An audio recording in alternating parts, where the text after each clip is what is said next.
yeah, a long-term development plan that integrate low carbon growth and climate resiliency as per transformation strategy. Yeah. RPJM in 2000 been defined in middle development. Yeah. Short term and middle term development. And our enhanced NDC, national determined contribution, how much the contribution of the emission to the world, to the earth, it's the absolute emission cap 1.35 gigaton CO2 equivalent. Yeah. Unconditionally. If only from the capital from Indonesia only. But if we have supporting from the other country, our target, what I said, in 2060, we will go to net zero emission. Yeah. For the long term, yeah, low carbon climate resiliency 2050, yeah, low carbon and climate resilience, the technical roadmap to net zero. It is the step, what we call the policy architecture of the economic group of Indonesia. Okay? Okay.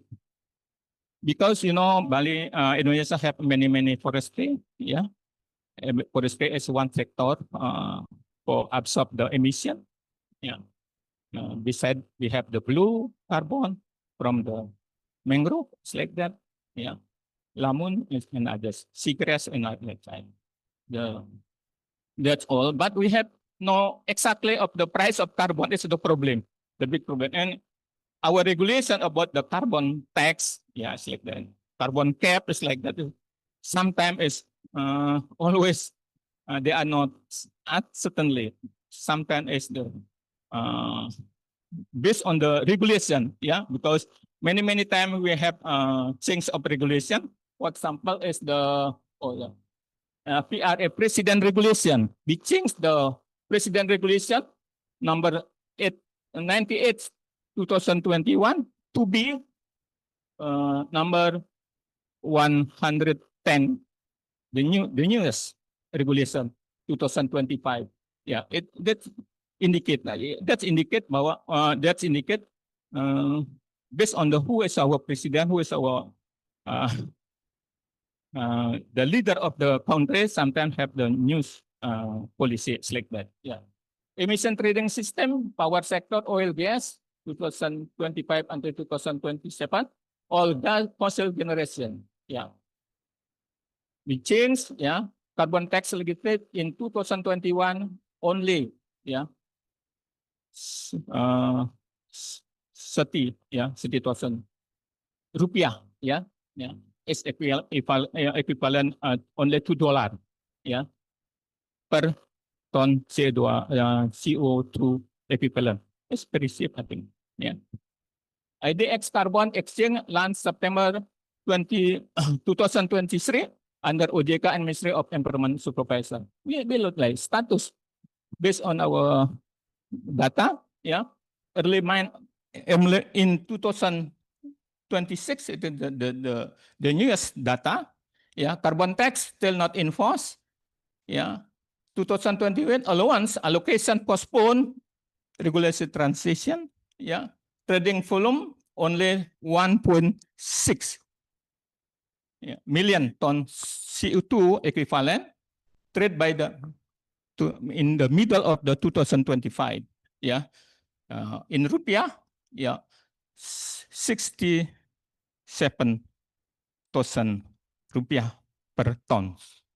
Yeah, average. Yeah, international sales moratorium lifted in January 2025. MRS with FERA gold standard standard.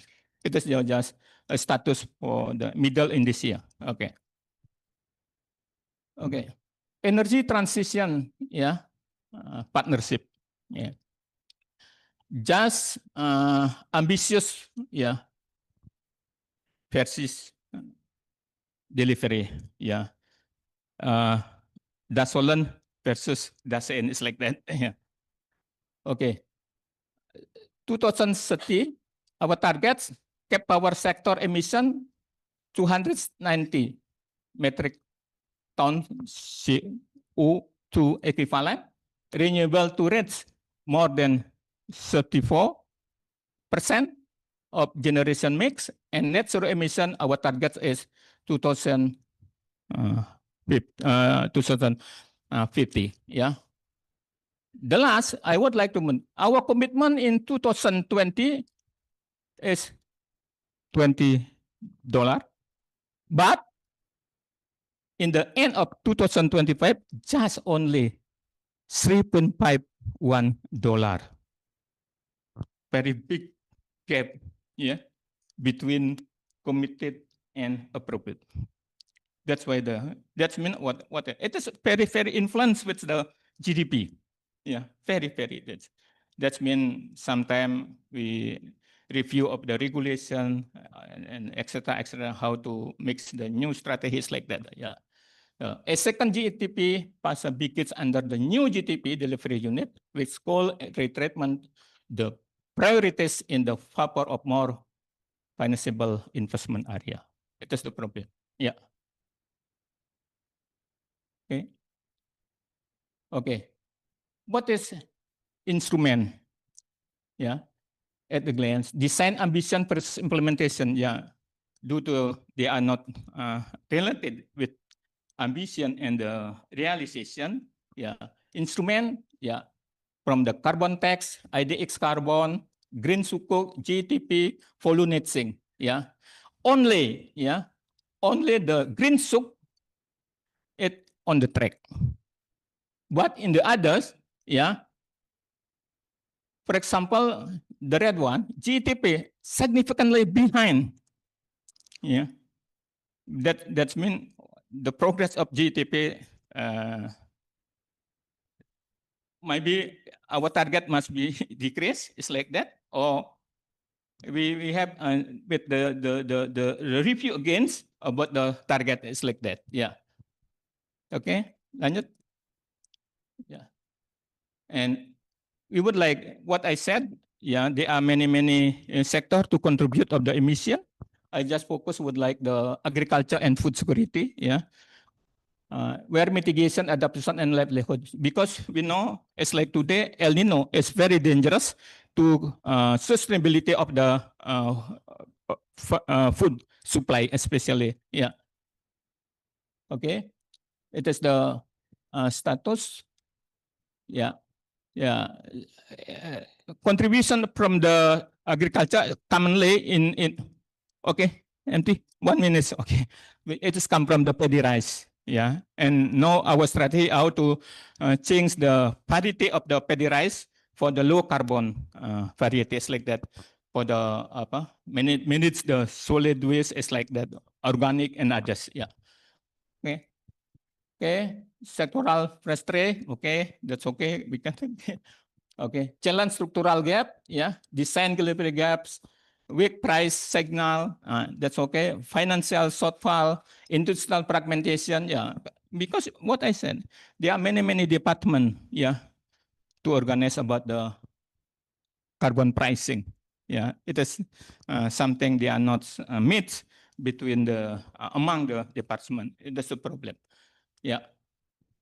That's okay. Nah, yeah, bridging the implementation gap. What my thing? The first one, policy the coherent. Yeah, because there are some institutions to pay, to fix the carbon pricing. Yeah, silos the between climate and sectoral economic planning. Based on department is different. Yeah, how to mix the meet. Yeah, central regional coordination. Yeah, financing, technology. Need for research and design, technology transfer, and green entrepreneurship. Yeah, social justice and monitoring and evaluation. Go to sustainable growth. Okay. That's the integrated policy model. Yeah, green investment plus clean technology plus resources empowerment. It is the keywords, I think. Yeah, how to go to achievement the sustainable and inclusive economic growth. Yeah, low carbon economic transformation, lower emission, resilient infrastructure and ecosystem. Okay, and yeah, Okay, it is our strategy policy pathway, green planning, green investment, energy transformation, yeah, natural capital, resilience infrastructure, circular economy, commonly circular economy in solid waste sector, yeah, just transition. Economic growth must increasing become low carbon, resources efficient, nature positive, climate resilient, and socially inclusive. Okay, okay, it is the last, yeah. Green growth should not be viewed as a constraint on economic growth. It is not constraint. Yeah. It is a strategy to make Indonesia growth more productive, low carbon, climate resilience, nature positive, and socially inclusive.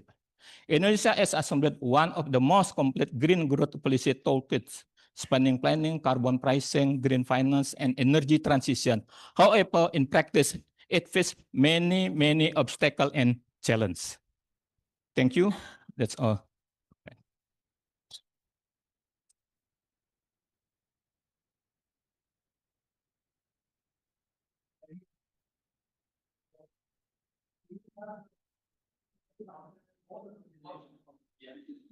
So next, I'd like to call upon human scientific. Topic is business, environmental governance, and climate policy. So you can take 15 minutes for the presentation.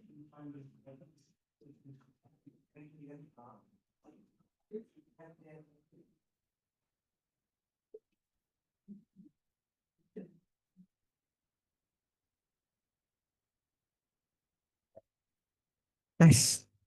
Ini bunyi ya? Tes. Om Swastiastu. Let me greet you in Balinese way. Welcome to you all for those who come from India to our beautiful islands of Bali. Good afternoon. My name is Santi. I'm the head of environmental management control for Bali and NTB, West Nusa Tenggara, NTT is Nusa Tenggara region, Ministry for Environment. So our region office cover 3 provinces in Bali. I would like to divide my presentation become 3 important topic. First, of course, I would like to inform about the global issues, national issues, provincial until local that we face in our region. Second, I would like to share about the policy from the global that we adopt, national, provincial, until local.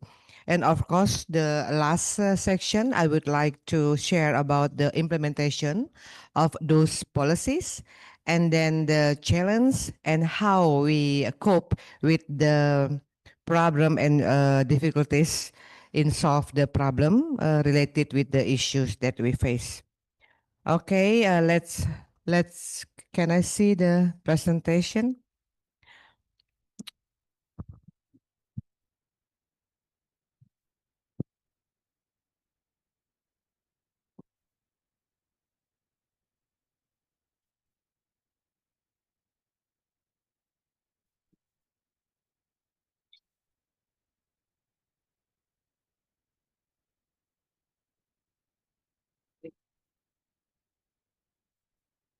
Okay. The issues, as we know that in international level, we already heard about the all of us facing the triple planetary crisis, climate change, pollution, and biodiversity losses. I think all of us already know about this. Each of this problem is a crisis with its own causes and effects, but all 3 converge and feed on each other. All 3 affect human rights and more intensely impact people in vulnerable condition. This we also face this challenge in Bali, mainly our regional consist of small islands, Bali, NTB, and NTT. And also we have more than 35 local government level with similar problem. Mainly the issue is waste management, the water pollution, and also we face about biodiversity losses. Next slide number. Next, yeah.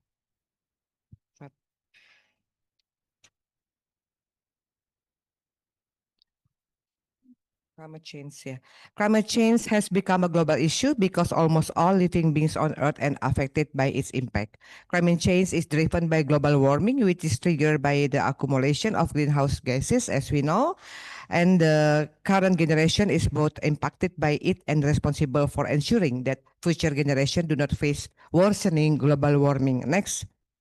Now I try to share about the issue. National world issue we have like as I mentioned before, the waste management in national issue is we face this issue. I think it's also happened in your country, in all over the world, mainly caused by open dumping. So disposal, final solid waste disposal, not operated yet as a sanitary landfill or a control landfill, but mostly operated by, with the open dumping. Also, lack of public participation in waste management. There's low participation mainly by public in the household level, also in private sector. They are not willing to do the waste sterilization because they think it's a job of the from the governments. So now the provincial of Bali governments try hard to motivate and to increase the participation from the local by sharing some facilities in organic waste composter, for example, also optimizing the material recovery facility, and we increase the implementation of circular economy to engage more people to be involved in this program. Also, like as you know, here in Bali, NTB and NTT, we have tourism sector, mostly many hotels and restaurant and cafe in our region. They produce huge amount of waste, mainly organic, which is around more than 60%, but they don't really involve much in this waste sterilization program. But if we compare from last 2 or 3 years, this participation getting better and better due to the increasement effort from the government in law enforcement. I think this morning we have session also right from the law enforcement deputy, Ibu Erni, ya. I think she already shared about what we do in increasing the participation in implement the uh, law enforcement in waste management. Also, inadequate infrastructure. As I mentioned before, we have material facility, MRF, material recovery facility, that not working in optimum capacity yet. They just function as a place to collect the waste. Still mix is not spread well, so the performance of the MRF is not optimal. Uh, these 2 years recently, government try hard to collaborate many institutions to increase the capacity and also give some advice from university. I think already give significant help for us to maximize the performance of MRF. Next. In biodiversity management, we challenge as in other country, including India. the ecosystem facing increasing pressure from environments, economic and social change. Key challenges include biodiversity loss and marine use conversion, pollution, weak governance, invasive species, unsustainable resources use, and climate change. These pressure are further compounded by high community dependence on conservation areas and the limited utilization of biodiversity as a foundation for sustainable development. For water issue, I think we already mentioned water issue. Not yet. Okay. Now we go to landscape management. Turning to this slide, I would like to highlight our strategy for landscape-based environmental protection and management. A landscape is an interconnected system where ecosystem, communities, and economic activities coexist.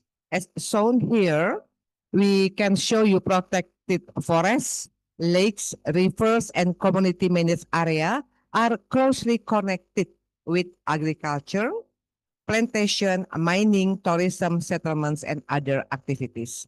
Because these elements share the same water, soil, ecosystem, and air, environmental impact is one area can affect the wider landscape. Therefore, we need an integrated landscape-based approach that balance ecosystem protection with sustainable development. The key message that I would like to share here is the protect ecosystem, manage activity sustainability, and ensure development stays with environmental limits. Next. How about the protection and management of environmental and development control? Let me now explain the government framework for environmental protection and management, or we call it PPLH, and how it supports development control. Under law number 32 of 2009, PPLH is implemented through 6 core functions: planning, utilization, control, maintenance, supervision, and law enforcement.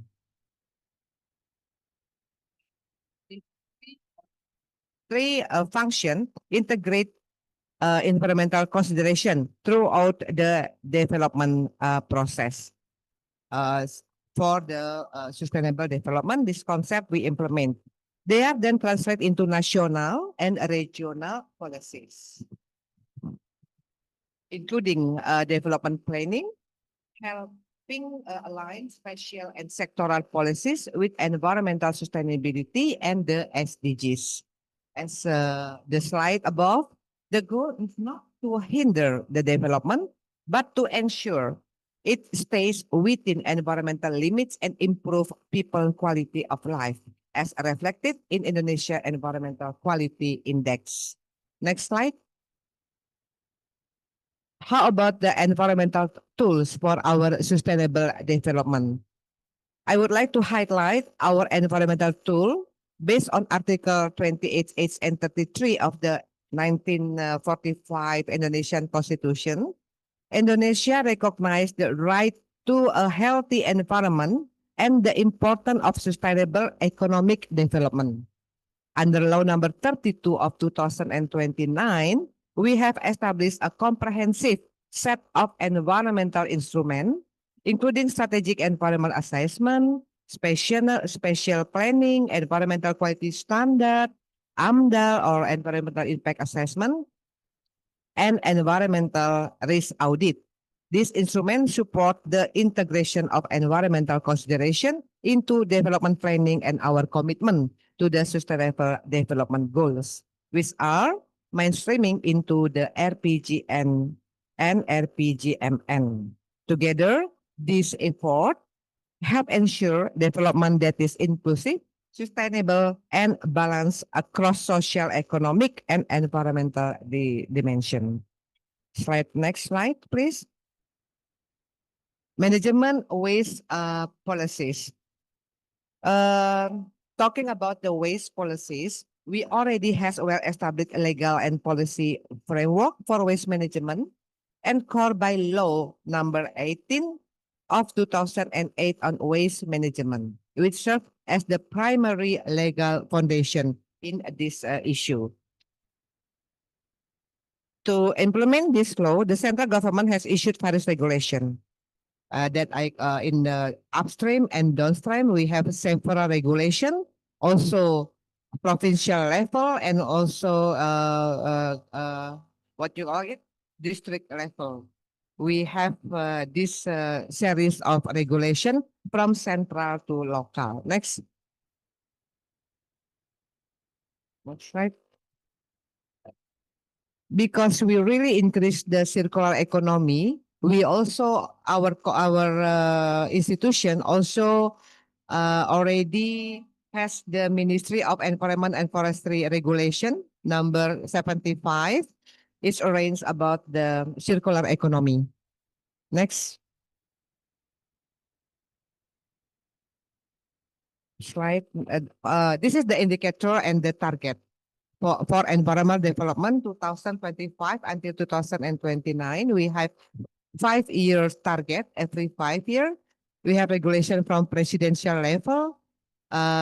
We try to move, to reform, to transform the waste management policy from the left side that existing, while the open dumping have the big part of the management, and then we now transform to ideal composition, while it's reverse the old concept. I think now we are on the right track. We are in the middle of the effort. Next. What is our strategies in waste handling? First, of course, persuasive. We try to motivate, to encourage the public and also the private to do their obligation that mandatory by the regulation. And also we do the preventive and preemptive effort and curative. And then the last step, as mentioned in the regulation, we do the law enforcement. Next. Reforming waste management system. That is what I mentioned before, the implementation and the strategy to implement the policies. First, from the planning aspect, we encourage the local government to prepare high quality planning documents as a foundation for developing regional waste management. Bali is quite advanced because Bali has already 4 or 5 local regulation that published or issued by the governor and implement well. So it become also inspiration and ideas that can be implemented by other provincial. Also, from the regulation aspect, we have regional regulation that include comprehensive policies covering waste management from upstream to downstream. And also institutional aspect, we have, for example, the unit that special handle the waste that under the local government. Funding aspect, we also ask the local government to increase the budget allocation for waste management activities until reach minimum 3% of the total regional budget. Now, before this funding aspect become issue, before the local governments allocate the budget more, much more less, than 3%, maybe around 0.1, 0.5 or 1 point something. So very low. So this indicate when the local government increase the allocation budget for waste management, it means they give more attention and more serious the waste management in that area.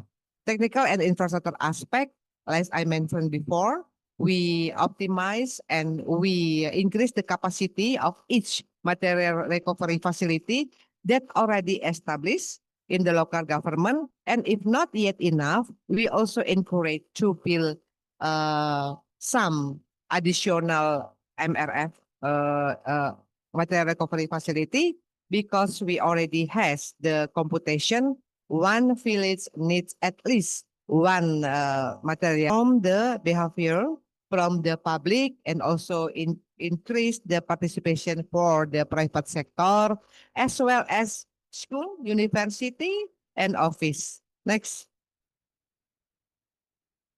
This is the ideal and sustainable waste management. We divide it by three: upstream, midstream, and downstream. Downstream is control landfill or sanitary landfill. We admitted that now not all provincial, not all local government operate their disposal by sanitary landfill and control landfill. They have open dumping, but with a very serious and intensive program law enforcement implementation these 2 years, around 60%, maybe already reached 70%. The local government already transforming their open dumping solid waste disposal become control landfill.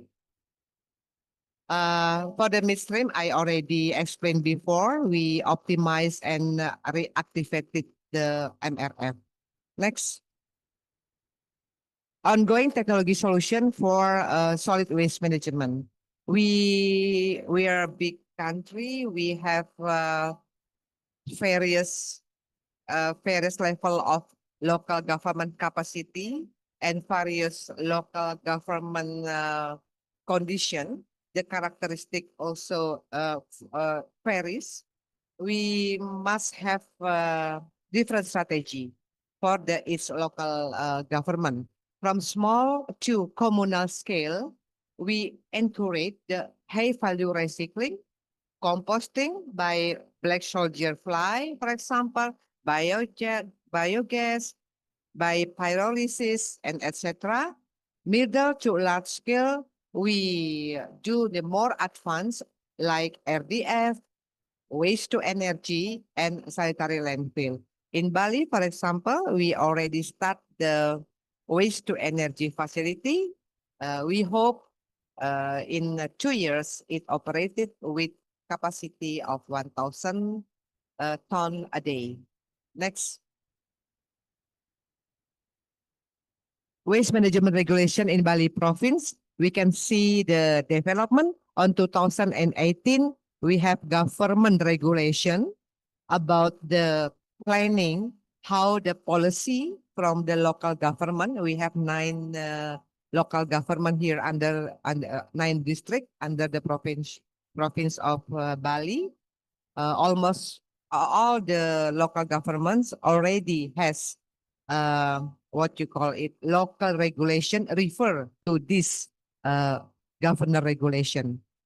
And then we, on 2019, governor also has another regulation that to encourage the participation of the public to handle the waste in the sources. And 2021, we have the regulation from the governor also. This is only for Bali, from that based on village. So very, very local. And then also have a governor instruction about how you manage the waste from the sources, not only from the household, but also arrange the management in the village level. And then the last 2029, governance give the regulation about the wider participation to make to reach clean Bali. Next. This is just the list what the regency has the regulation that refer from the governor regulation. For example, There is a Badung, then Pasar, Gianyar. There is 9 regency. They have their own program. They have their own regulation to implement in waste management. Next. Yeah, this is about climate change. How is Indonesia's commitment to reducing global greenhouse gas emission? We have national determined contribution. This is the what you call it, the step and also the progress. We can you can read here, and this is the response, Indonesian response, leading by example. We have some published. We already published some document that you can read. Next. This is the enhanced NDC Indonesia. How about the economic resilience, social and livelihood resilience, ecosystem and landscape resilience? Next. Yeah, this is more detail about the enhanced NDC. You can read here. We can share the presentation for the, how is the adaptation. And this is our RPGMN, the target in 5 years governments. And this is the breakdown about the biodiversity management within the framework of national development. Next. Next. How is the role of our office here as representative of Ministry for Environment? We add the value. Okay, well, let's say because the time is limited, yeah. This is the role. I get what we do next. What we do, we optimize we do implementation of established regulation. We assure that the national regulation adapt, implement, and refer by the local governments. And then we accelerating the development and adoption of the roadmap as a guideline for fast tracking waste management completion. We we help the local government. We work with them to transform the landfill into sanitary control landfill, from open dumping into control landfill. And then we maximizing source-based waste sorting. We providing assistance to the HORECA, hotel, restaurant, cafe, in implementing source-based waste management. We collaborate with the all stakeholders, including university, including traditional and administrative village in source-based waste management, and integrating environmental education with also university and school, promoting the implementation of communication, information, and education, optimizing, supervising, and guidance effort for the implementation. Next. This is some our work. We do the biscript art, as we know, in the certain month in Bali, in certain part of Bali, in the coastal area, we receive around 50 tons a day, the waste that come from the beach, not only from Bali. Studies say that only around 30% it come from Bali, from the river, but the rest come from other area of Bali and may come from other continent also. So we do some effort like make the what you call it in the river, trash boom in the river to avoid the waste come from the river go to the ocean. And it happen mainly 3 to 4 months every year, and it give a back impact. Yeah. Oh, okay. Okay.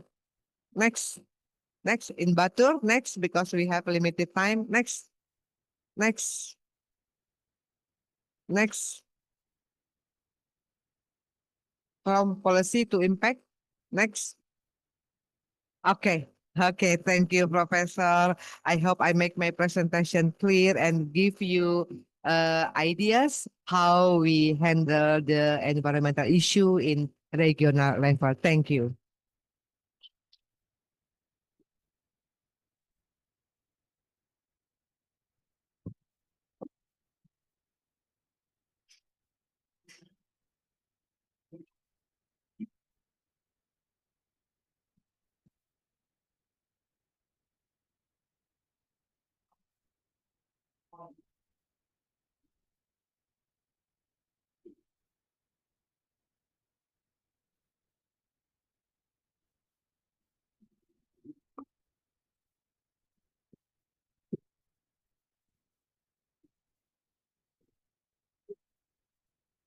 Okay.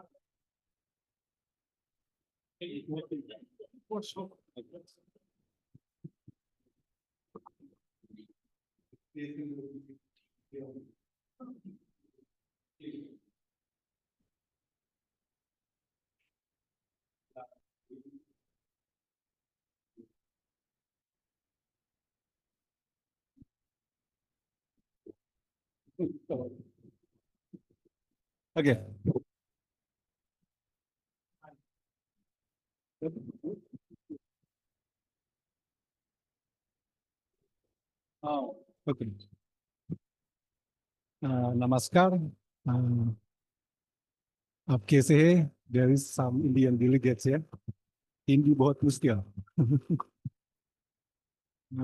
I'm Irfan Suari from PT Mukti Mandiri Lestari. We are an US recycling company. So it is very interesting issue to connect or to between climate change and circular economy, as stated by the previous speaker in the morning by Professor Ahmad, how circular economy can help us to mitigate the climate change also. And Ibu Santi and Prof also say circular economy is very important also to mitigate the climate change. As we heard in the previous presentations, that climate change have a bad impact for the earth and the people, particularly like flood, droughts, and pollution also. And how our contribution or how our company can contribute in the what it means climate change resilience or mitigation. Okay. Because our business dealing with e-waste recycling, so we are focused discussing about the precious metal or non-metal. Yeah, in e-waste, of course, from e-waste. Yeah. This is the fundamental question. Sorry, before. No.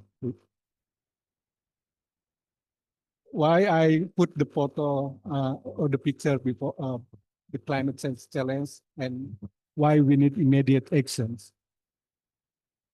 Okay, next.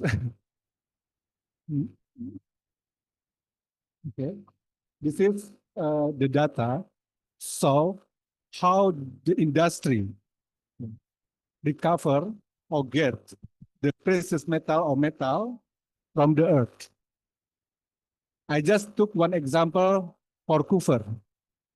Yeah. To get 50 ton copper, the mining industry or the mining company require or need 50 hectares. But if we compare, because we are US recycling company, we just call urban mining. We find or we get material from the city, from the urban. So we call this is urban mining. We don't need land, yeah, to recover 0.5 ton. Because we talk also about energy, we can compare copper, how to get 1 ton copper or 50 ton coppers from the what means mining industry and from the urban mining. According to UNFCCC methodology, our company have experience to calculate about the aluminum. The differences between 1 kg aluminum from the earth and 1 aluminum from US recycling company, it is needed around to 20 liters gasoline from mining, and only 1 liter from US recycling company. So that is why the consumption of energy also is very big, the gap between mining and urban industry, urban mining. Sorry, next. So why I saw this is and very relevant for Indian also because India is the main importer of scrap, yeah, from Indonesia. And the second, the largest is India, and the second is China. Because there is maybe, Maruti, Ashok Leyland, Tata Steel in India, yeah?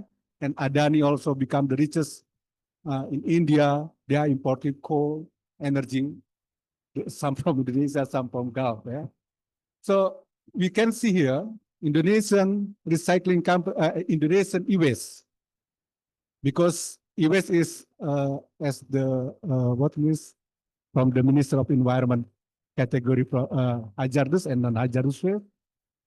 E-waste is majority composing hazardous material.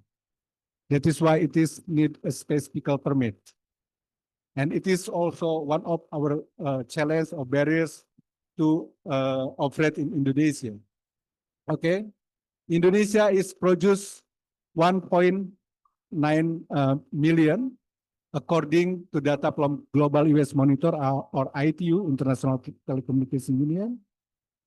And from Indonesia government itself, Bappenas, our US volume around to 2.1 million per year, or last 2022. Sorry. How about our national recycling rate? Indonesia is the lowest. Yeah. This is e-waste from 2 million, suppose only 60% that recycling by the responsible way or by the responsible company. Yeah, I mean, this responsible company has a permit from the Minister of Environment. So 80% we don't know where this material gone. So that is why climate change, it refers or has a strong relation with the production and consumption of material. Yeah? So that is why every year mining industry exploit what means the nature, and there is deforestation. Yeah. Okay, next. Okay, Mukti Mandi Lestari is pioneer of US recycling company in Indonesia. We established in 2017. We produce or we collecting around to 12,000. And according to the US hierarchy, before recycling, the first is refurbish or reuse. And then if we cannot reuse again or refurbish, then we go for recycling.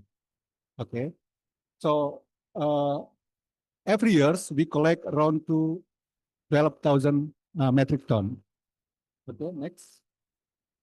And we have for plant in Purwakarta 3 and in Bekasi 1. Yeah.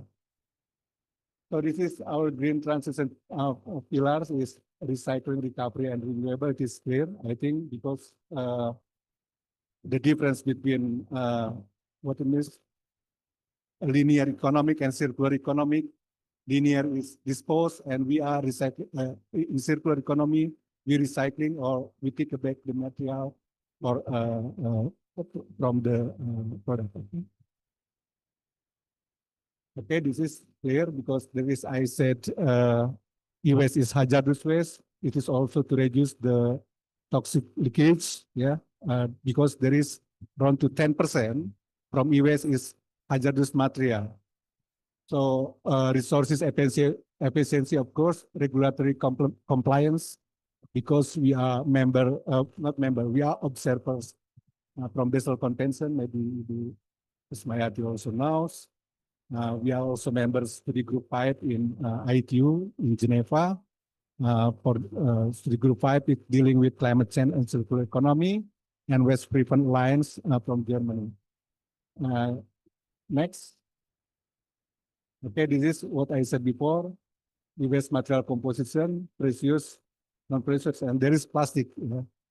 Plastic also 20% because in every computer, laptop, there is plastic inside. Okay, next. The global partnership, we have, like I said before, we are member with ITU, in Geneva, and observer in Basel Convention, and also Cabinet Zero Hub. Okay, next. Okay, this is the value chains. We are collecting around 7 to 10 containers in a week from full of the national level, from full of Indonesian area. And last year, there is an invitation from the Timor-Leste government. They also need our capacity or technical assistance from our company, how to help them in mitigate the US in Timor-Leste. Okay, after we collect, this is why we divide into 3 sections, because this is different permit. For collection, different permit. For transporter, different permit. For what means how to use the material from the US, also different permits. So it is quite complex in Indonesia. Next. Yeah, this is the last slide from green business transitions model, because even we are also US recycling company, we consume the energy also. So our footprint, then we change to the offset by we buy some like values according to our footprint in the renewable energy project, maybe in India, in another country, or even in Indonesia itself. So we register it to UNFCCC, and our customer in Indonesia who dispose their e-waste to us, then we change their emission with this certificate. Suppose like Telkomsel throw or dispose their e-waste, then we calculate how many tons, and then we convert their footprint to offset. Yeah. So I think that is our commitment for green industry to mitigate the climate change. Maybe only that. Thank you very much. Next. Okay, I think finish with this. The last time. Thank you.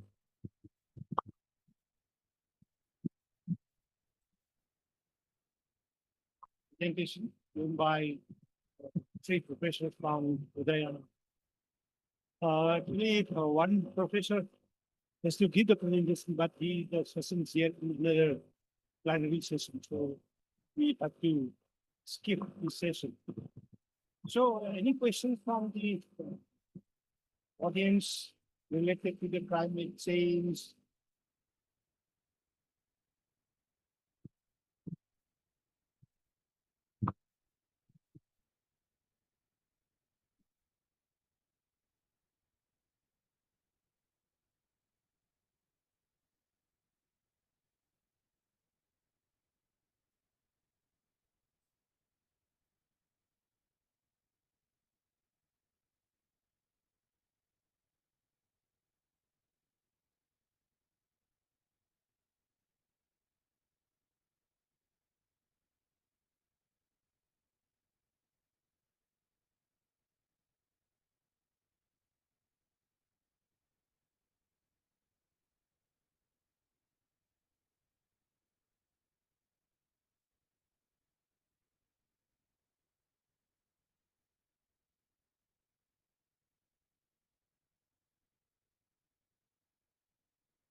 We emulate should be as much and we now from the public regulation and implement the regulation in singular people. We try to raise it and ask the provision to do the activity provision and definitely and responsibility. So does it involve the Solution what? Or you, I think you mean that in our book, yeah, I got the point because we also have the weekly with culture, with that, and with some other country. We try to internet get the working. But we now we already have the regulation, which already signed by the ministry, and trying to implement the regulation. Based on the regulation, we will have the this I hope this year you will see. And then we have the and then to give back in the midnight, and then that's meeting the government. Not only with the plastic, many others that implemented by the pollution, by chicken farm, chicken, dairy popular, food company, the what we call it, the waste bank, they have given why I'm asking is because there are very problem. Yeah, the environment in India and in that you have to be fortunate there. Yeah, we fortunately get responsible for India. But it's anywhere. Yeah, that's the plastic waste that we find from the sea. Yeah. We set to sea. We have Bali not yet because it's quite far. It's quite expensive, but it's after country. They use it for country and now we have in Bali one higher business in the water agency in the already do the trial for 8 pounds a day process the plastic and make the synthetic gas and good. And they are we are having the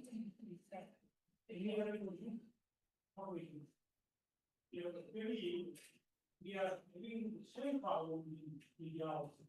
We talking about this here.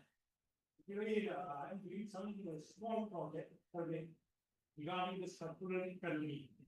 Adoption of 6 factors related to the knowledge support, the people awareness, principal stage, and technology.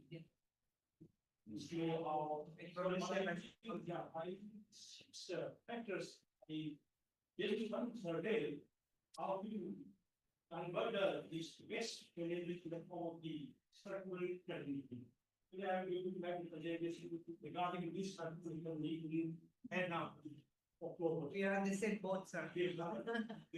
I'm going to get now this presentation circular economy. So very nice presents from all the presenters, and we learn many things from your staff as well. And I think we would like to coordinate on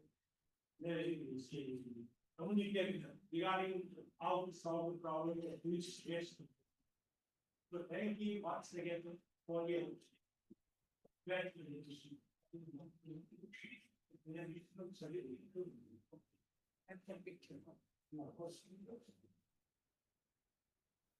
Now we have after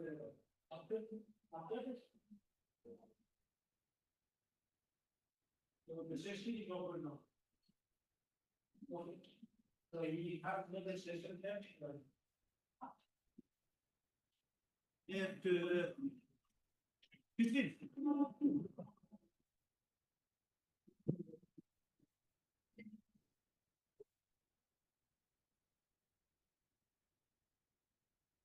Very much. Yeah.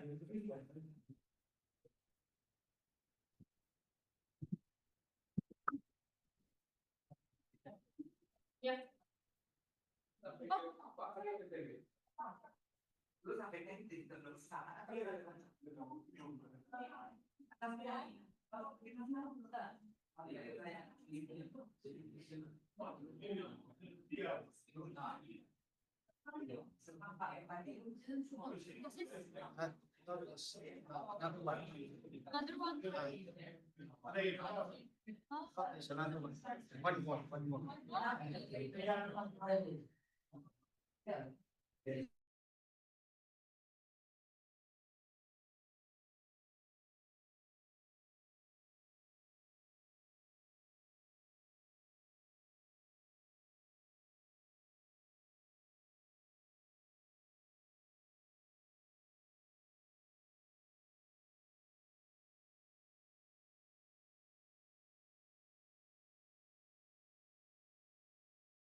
Rambut di mana ya kalau bisa?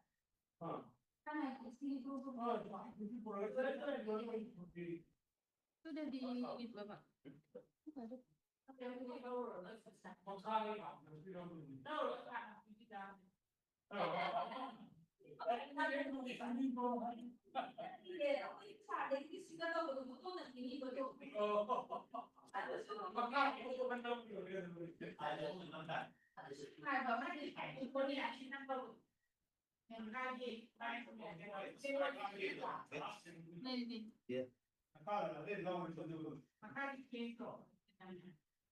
Oh, ada di dalam sesuatu.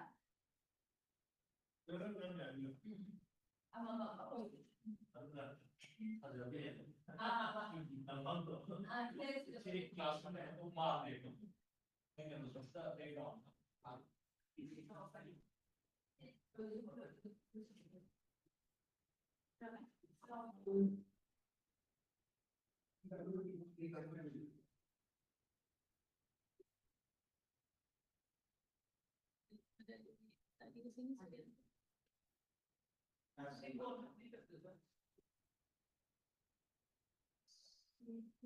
Nanti boleh.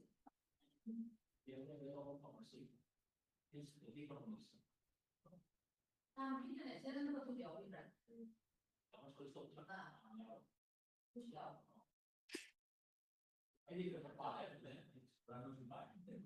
Gimana sih?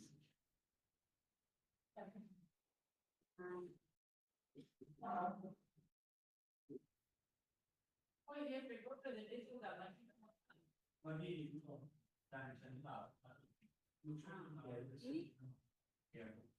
Itu enggak juga ini. Iya.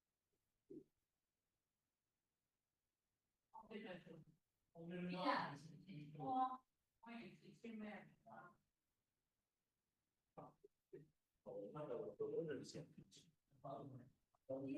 ini kan bukan laptop aku.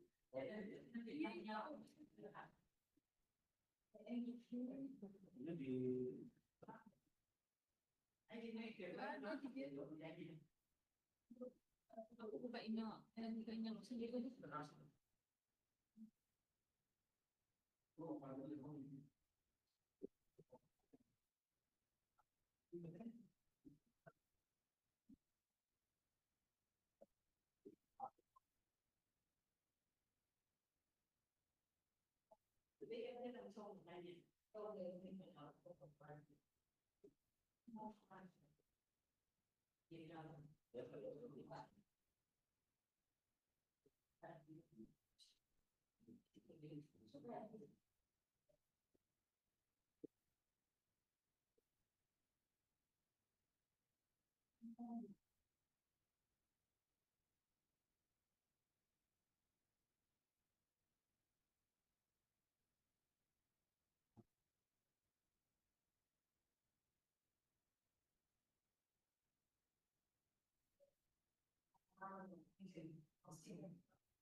si link tidak as I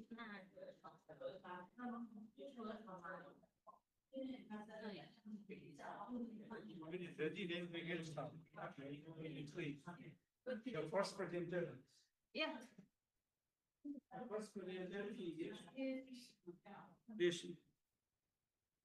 Janita. Maybe Janita is for.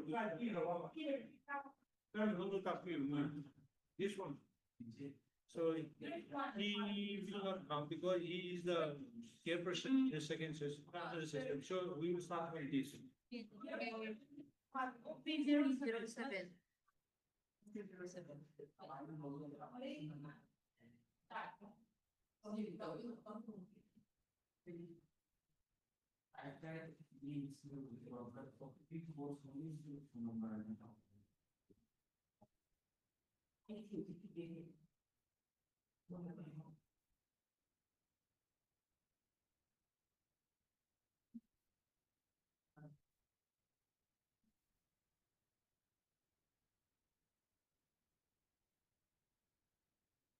The presentation is in this details. Yes, but it show me that information is oh that's sorry.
Might see a figure link on later.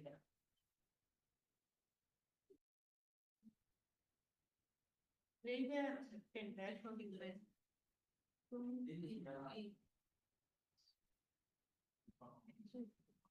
So I listen from step up.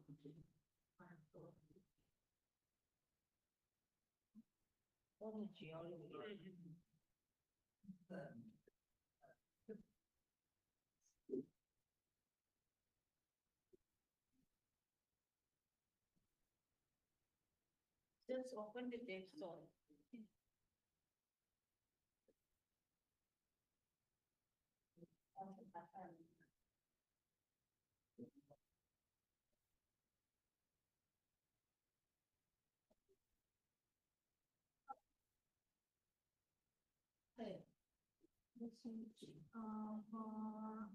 Take your time. So it's aku pen drive. Then I bring the pen drive. There will be. Yes, okay.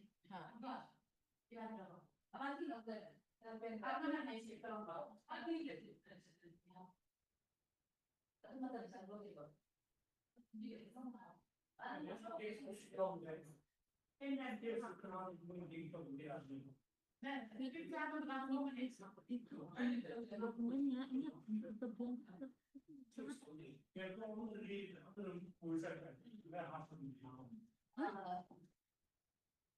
Don't worry, this is and red and ke ini ke email keuangan kasih akses email Elis.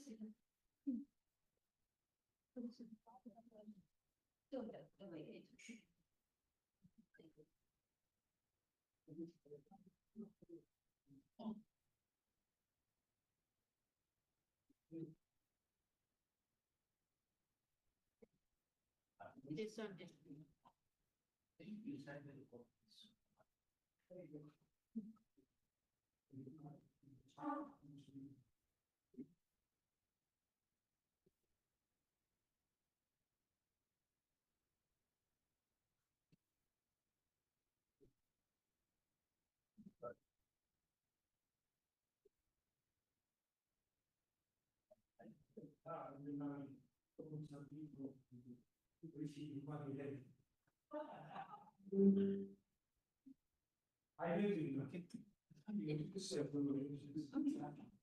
I was the chef here. Is it okay? Oh yeah, yeah. It's already chef here. Oh, yeah. Ah, Oh, okay. okay. Okay. You need to chef again. In here. Just.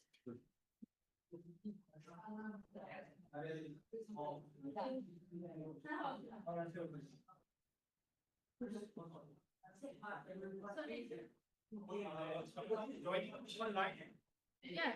So you turn this. Otherwise, the speaker will not be.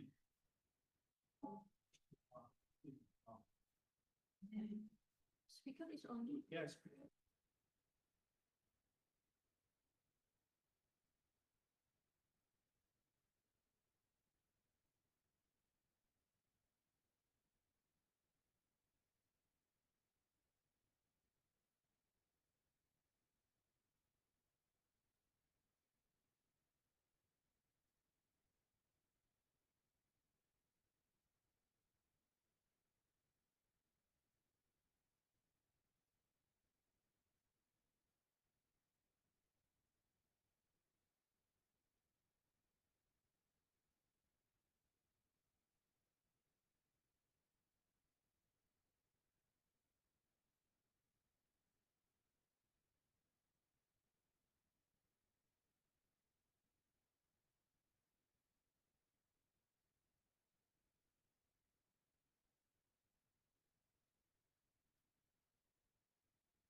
Please.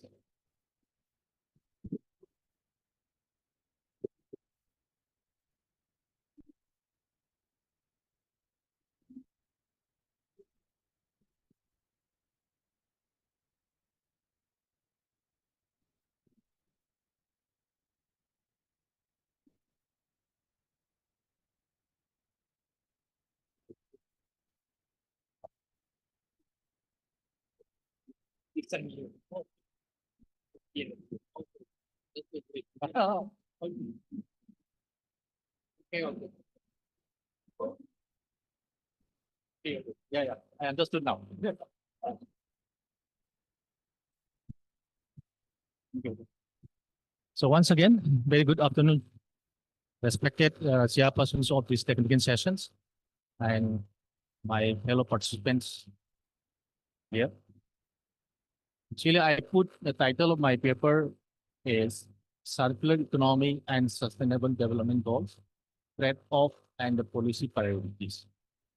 My study is a very simple exercise that I developed two models in which I try to understand whether there is some link in the circular economy practices that is following in different parts of this world and sustainable development goal that is already announced in the United Nations.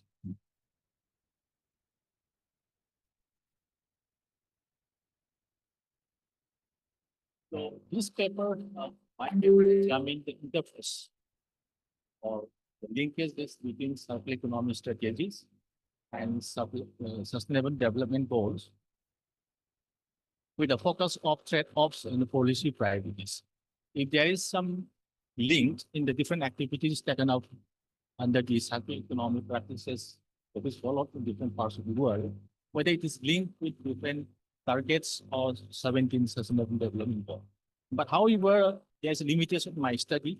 I got limited data that is found from World Bank's report, and therefore it is linked only to sustainable development goal 12. However, I also extended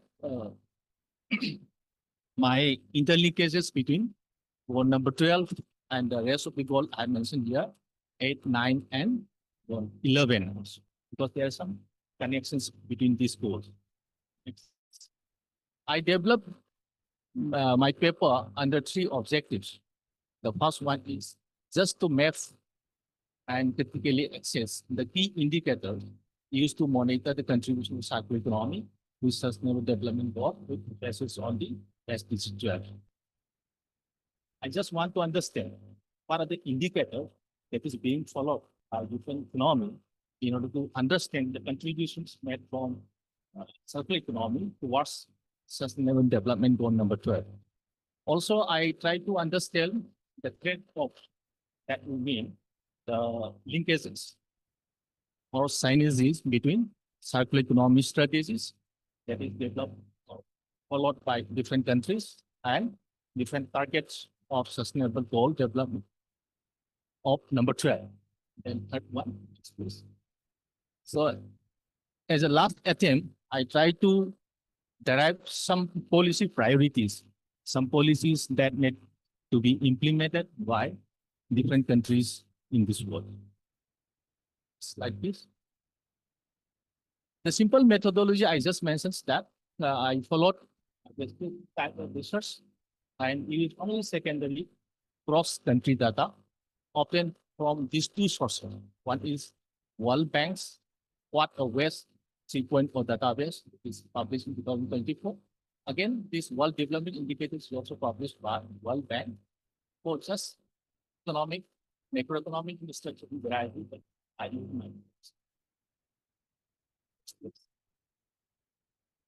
So I once again try to study some of the literatures already found in different sources, and I do it on systematic literatures that I could collect. And these are the 4 indicators that has been emphasized by most of the writers in different articles that I have studied. So I categorize them. This is not actual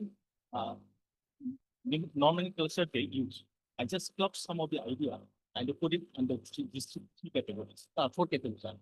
Resource efficiency categories, then material flow and circular indicators, waste management indicators, and economic, environmental, and social indicators. So there are many details about it. Okay. So what are the dependent variables that I attempted to analyze in my study? What is municipal solid waste generation? How municipal bodies used to collect waste from different sources and how it generates. Then another is recycling, which is one of the very important contributions towards sustainable development. So in order to study these two things, I developed these LOS regressions into simple models. And explanatory variable that I use is the three one. One is GDP, another is urbanizations, another is value added industries. The GDP here is log transform because the data is not available in normality. In order to make it uniform with other data, I make it log transform. This is a descriptive statistics that I generated from those data obtained from this is from the World Bank's report. There are 200 they have been classified, and this is classification is spent by them. So just follow it. What type of level? So one simple observations we can understand from this level have high income countries has the opportunities of municipal solid waste management, the better form than other income economies. And similarly, the last one is upper middle income countries, just followed the most of the three level that I use.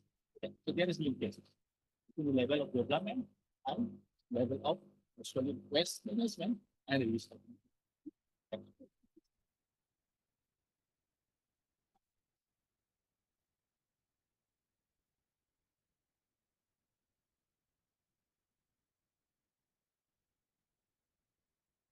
So I again try to analyze correlations between these items, intercorrelations between the three variables.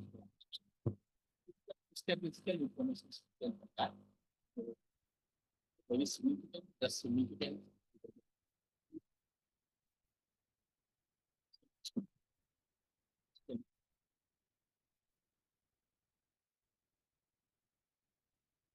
So the first questions is obtained from analysis. So interest value added doesn't have much impact in the equations. So the two variables, that is GDP and urbanization, has better impact. In that, GDP is more impactful rather than urbanizations. This is for the second question. So likewise, again here also, interest value added doesn't impact other for GDP, again here also more impactful than urbanization.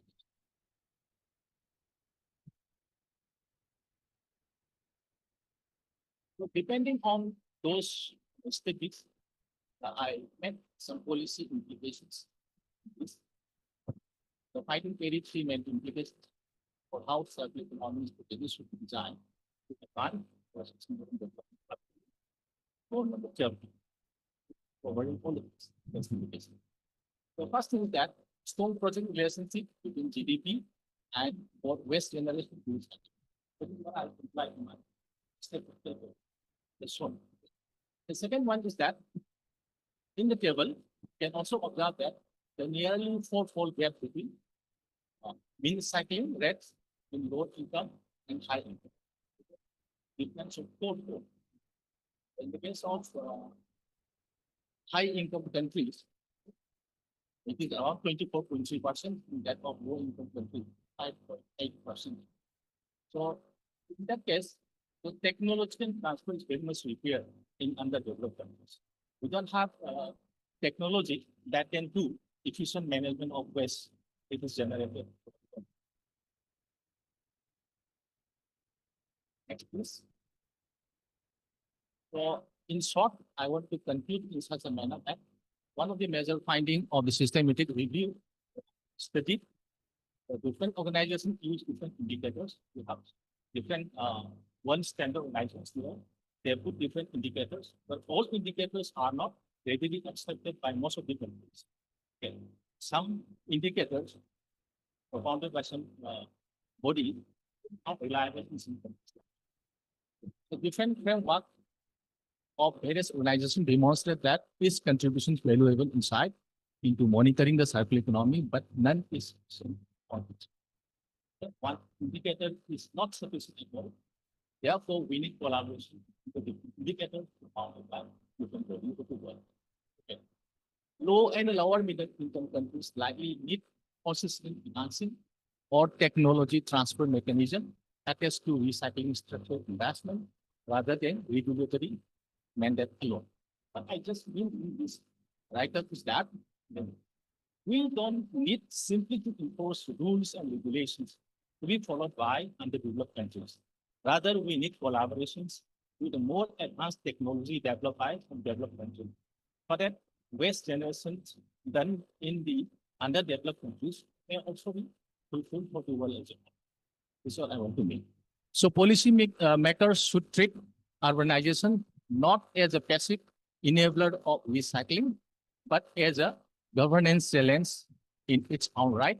In other words, rapid urbanization growth needs matching investment in form and waste collection coverage, not just recycling targets, yet at the national level. What I want to mean in the last part is that urbanization simply will not incorporate better waste management. Rather, government need to get better policies for that waste management. Exercise that I practice. Thank you.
Good afternoon, respected chairperson and my dear learned professor and colleagues.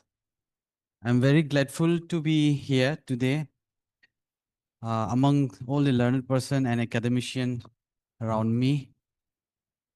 My name is Lamian Bawaikom and I'm a research scholar at Manipur Technical University, and as well as I'm working under government of Manipur. Okay, sir. Uh, under the Department of Rural Development Panchayati Raj. So I would present regarding the local self-government, that is the one of the major unit of government governance in Indian constitutions.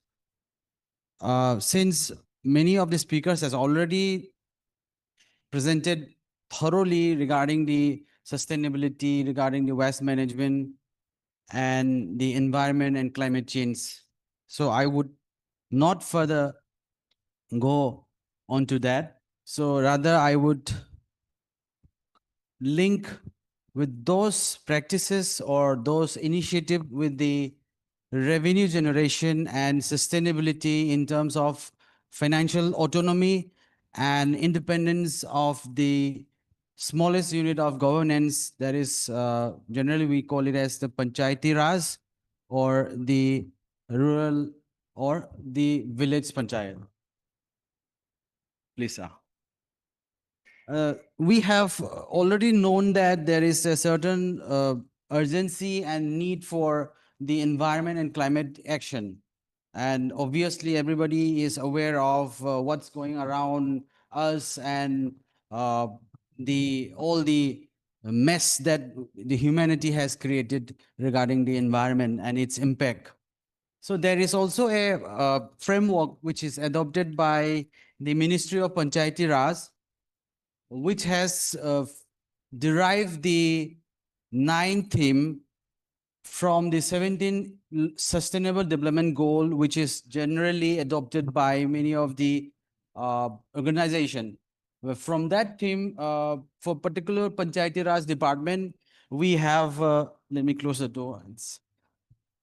We have derived 9 theme. We have condensed into 9 theme, which is generally called Local Sustainable Development Goal. So which is adopted, which is integrated in many schemes of the rural and Panchayati Raj development schemes by the Ministry of Panchayati Raj.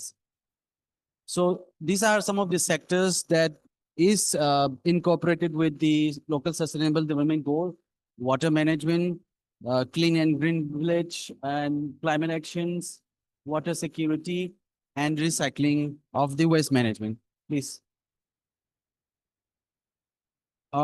So we have already known the practices and activity that can be done from this approach.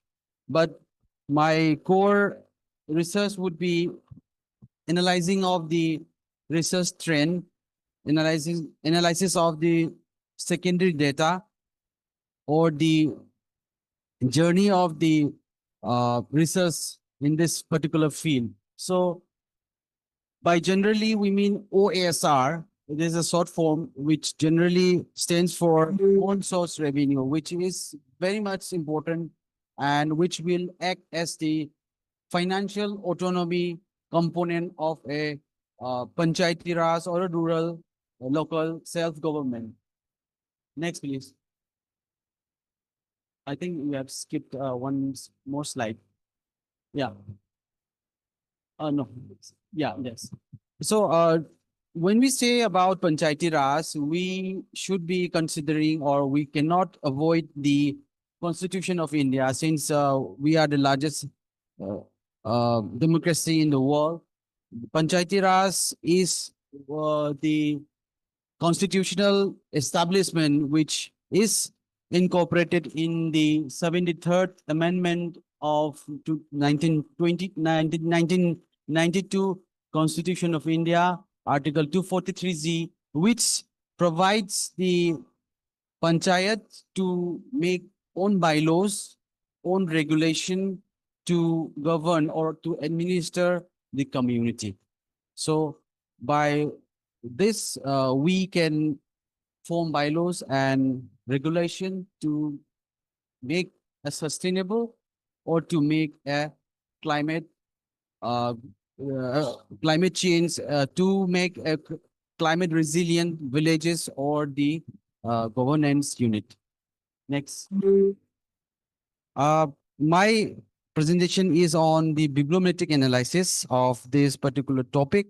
So I have gathered around 469 documents from Google Scholar, then OpenLX, then total the timeline would be from 2009 to 2006, 26.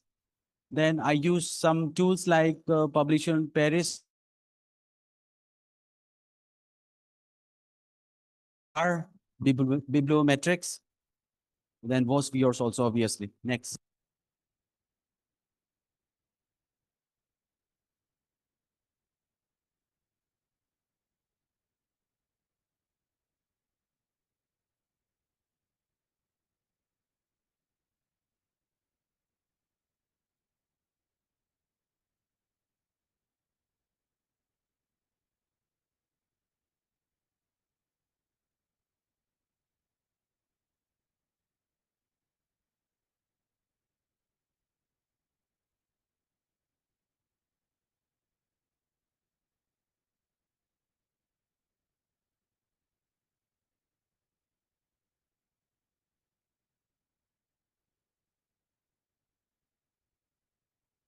Start, but from analyzing it, it has been a kind of ups and downs. So there is always a scope.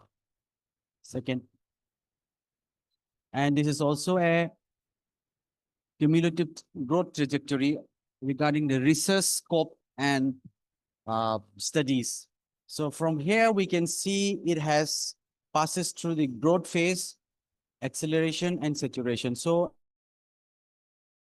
of this research field is somewhere around 2025 plus. That is, I think it's running here. It's almost hitting the saturation phase. Next.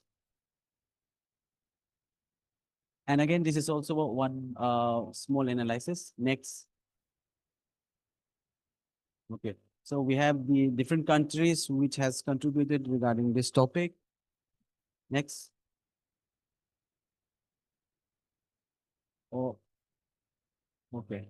So this is simple analysis regarding the research life cycle. So whenever we say or we talk about a research cycle, there is a life cycle of a research for a particular topic. So there is always a life cycle. So when we get data from this database, we analyze it by R.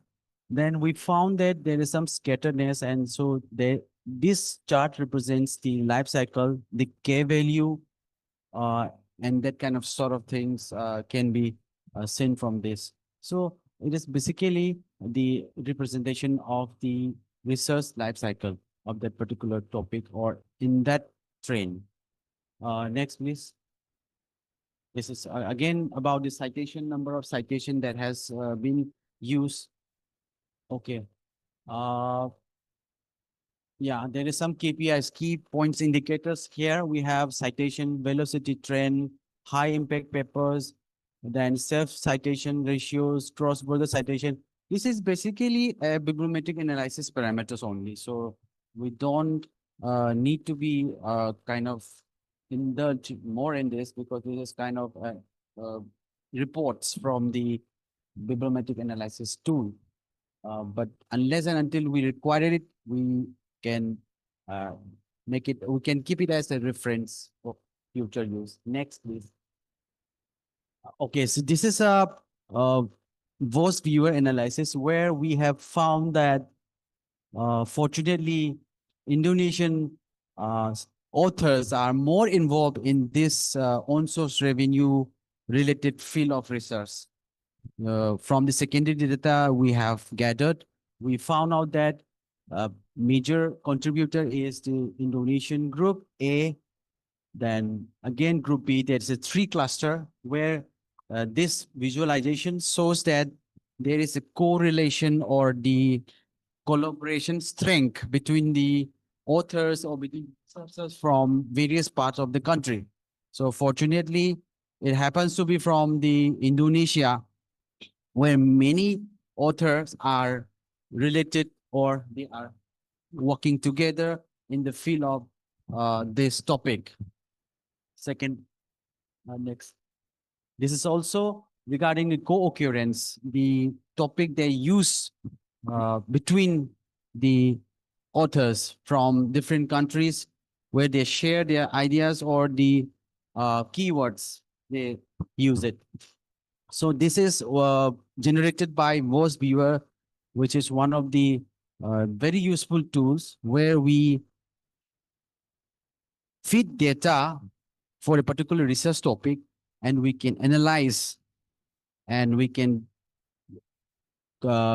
generate a report where we can find out that which part of this particular topic is, you know, um, potential for higher studies or which part of which particular sector of the research, which area of the research may be taken for future research. So this gives a visual representation where we can see our research topic is leading to in future, or maybe in which area it is leading, or in which area there is a gap. So by using this kind of analysis, we can further do you know, the secondary research, or we can do more research on a particular systematic way where we can fill the gap rather than jumping to a topic which is kind of imagination or without any scientific interpretation. Next, please. Okay, so I found some gaps regarding this after analysis. There is a gap between the author collaboration in local body research.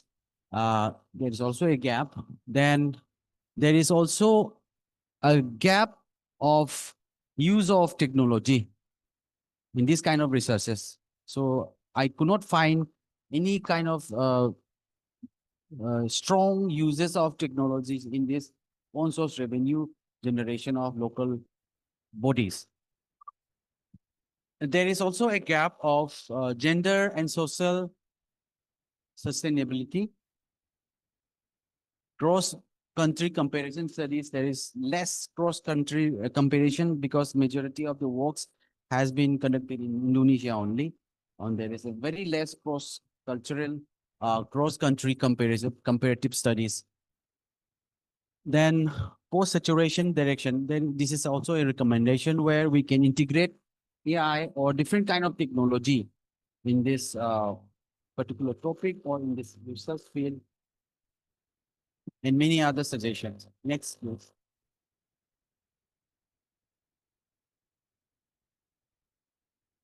Okay, so this is also one of the metrics where we compare all the parameters in terms of heat map, where we find out the gaps, the critical gaps, the range of the gaps are there.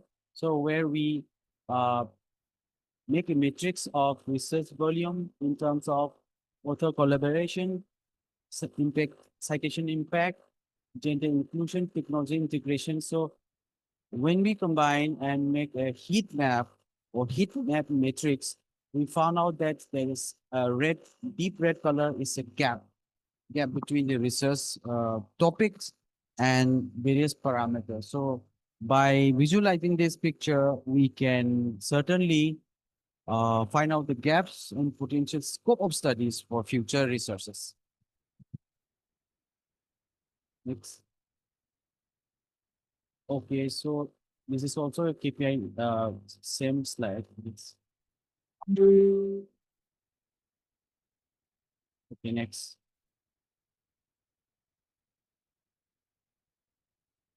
Next. Next. Okay, key takeaways. So there's a key takeaways. Maturing field.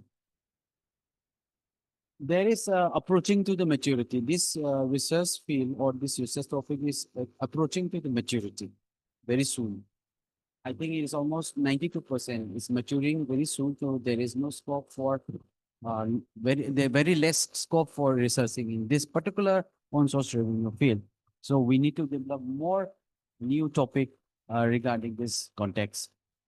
And it is also the there is also a less cross country learning. We can find it out here. Technology gap, where I have already told there is less technology integration in this area of research.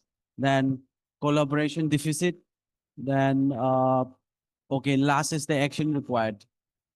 So we need to, since we found a gap, we need to intervene with a certain sector, and Sir Prabhakar is also working on that for intervening the this kind of research work by introducing technology, certain factors which will improve this sector. So I think I have mentioned about AI driven. AI driven is a technology based intervention and revenue optimization to make it circular revenue. So to make it circular revenue and gender inclusiveness, there is social responsibilities are also there, and also a fiscal framework. With fiscal framework in the sense like a local government should be integrating with the higher government in terms of the fiscal policy in the context of the nation. Next.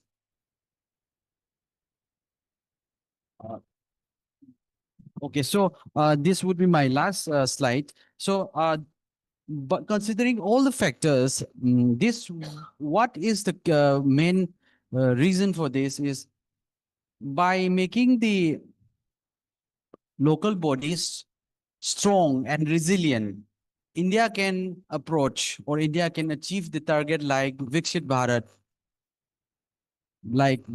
2047. There is also another milestone before in Viksit Bharat, there is a Sustainable Development Goal 2030. So there is a certain milestone of the government. There is a certain vision of the government that has been implemented in each and every schemes of government.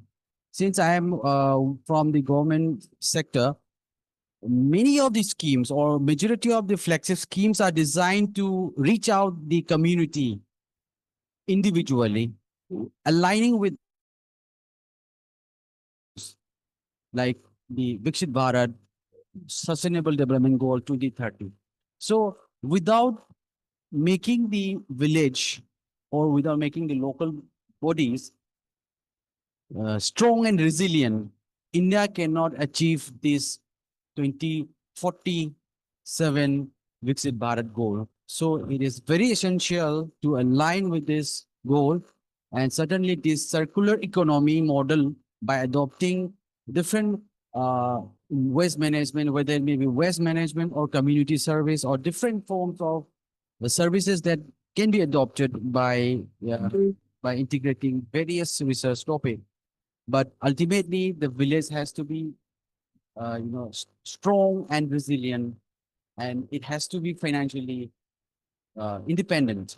So fiscal autonomy is the only way to make the village or the local self-government sustain.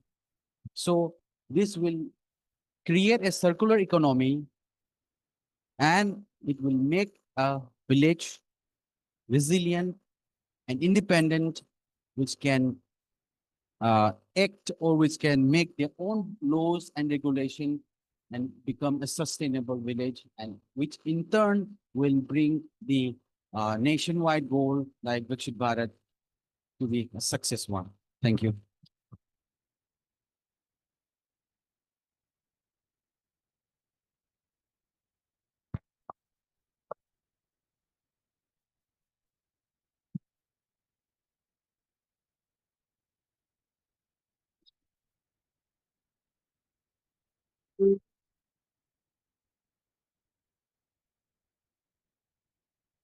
I'm a research scholar. Um,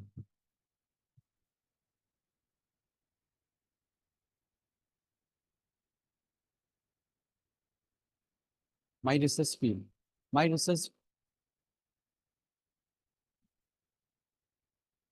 I didn't research. I am doing a bibliometric analysis right now.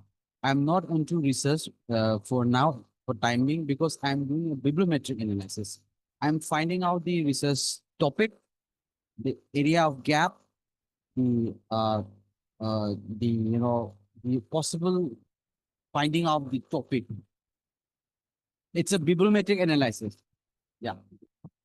Uh,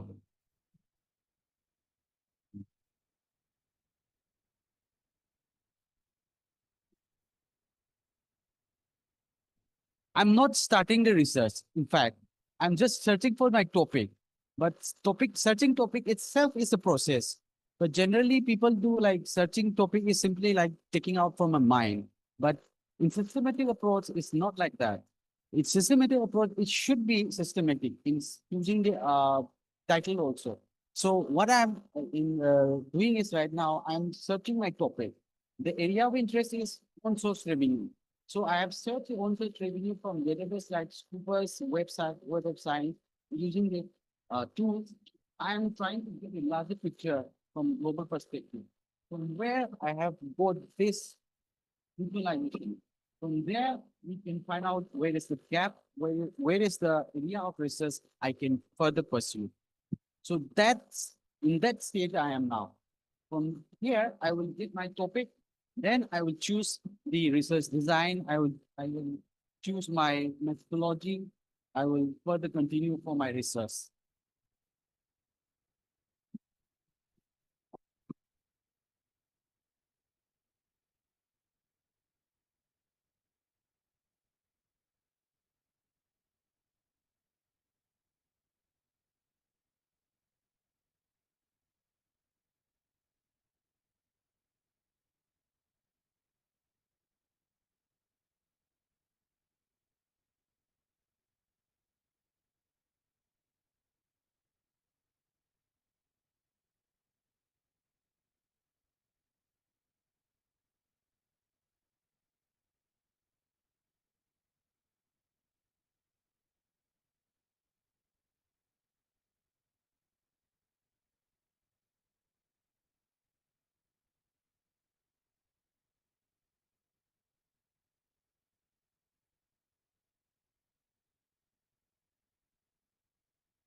Good afternoon. Is it audible? Am I audible? Yes, sir. Okay.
Good afternoon, respected teachers. Am I audible?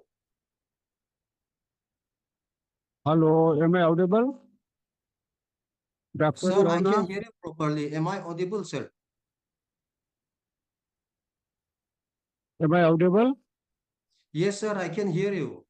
You can hear me? Yes, sir, I can hear you. Okay. Please, increase, Am I audible, sir? little low voice. You just increase your volume, that's right. Sir, am I audible now? Audible, but little lower, low voice. I think that from your side, you need to increase the volume because from my side, I have already done at the maximum level, sir.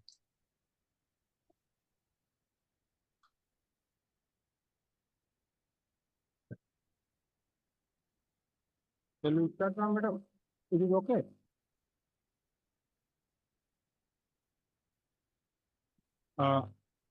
Dr. Jona, am I audible now?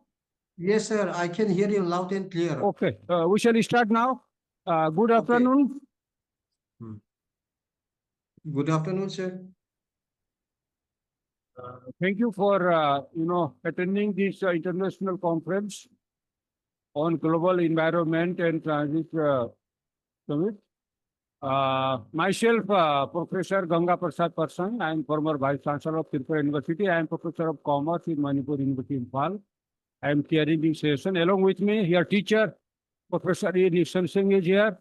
He is the head of the Department of Mizoram University in Management. And he told me that you are his student. Yes, sir. Yeah. I welcome you in this conference. And now I will request you to start the presentation. Take your own Okay. time. Maybe 20 Okay. minutes, no problem. Please start the presentation. Okay, thank you so much, sir. Thank you for giving this opportunity to present or showcase whatever we have done as far as the green human resource management is concerned. And I can see some of the senior professors, my senior professors, Sir Nixon's, I really appreciate. He has helped me a lot in this conference. So the paper that we are going to present is with respect to the integrations of human resource management and human resource accounting.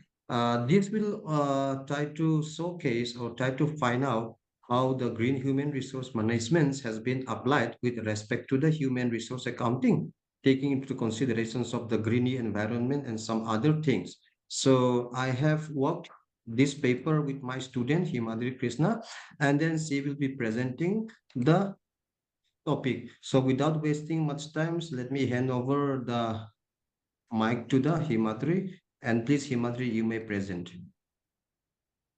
Thank you so much, sir. So am I audible?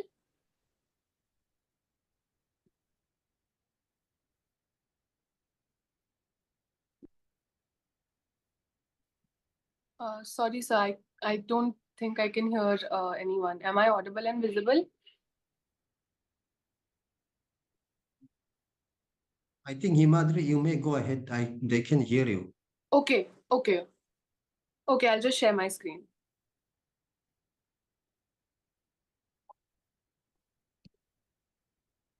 Okay. I hope, sir, my screen is visible.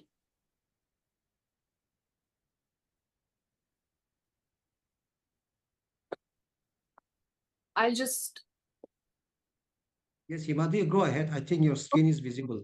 okay. Sure, I'll go ahead.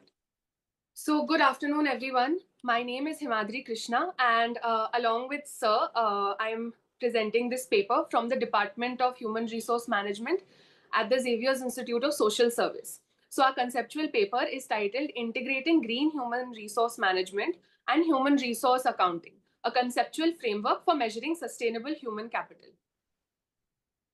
Let's start with why this topic matters. Climate change, resource depletion, and stricter regulation have made ecological sustainability a strategic objective for business, not just a compliance afterthought. And employees are central to this shift.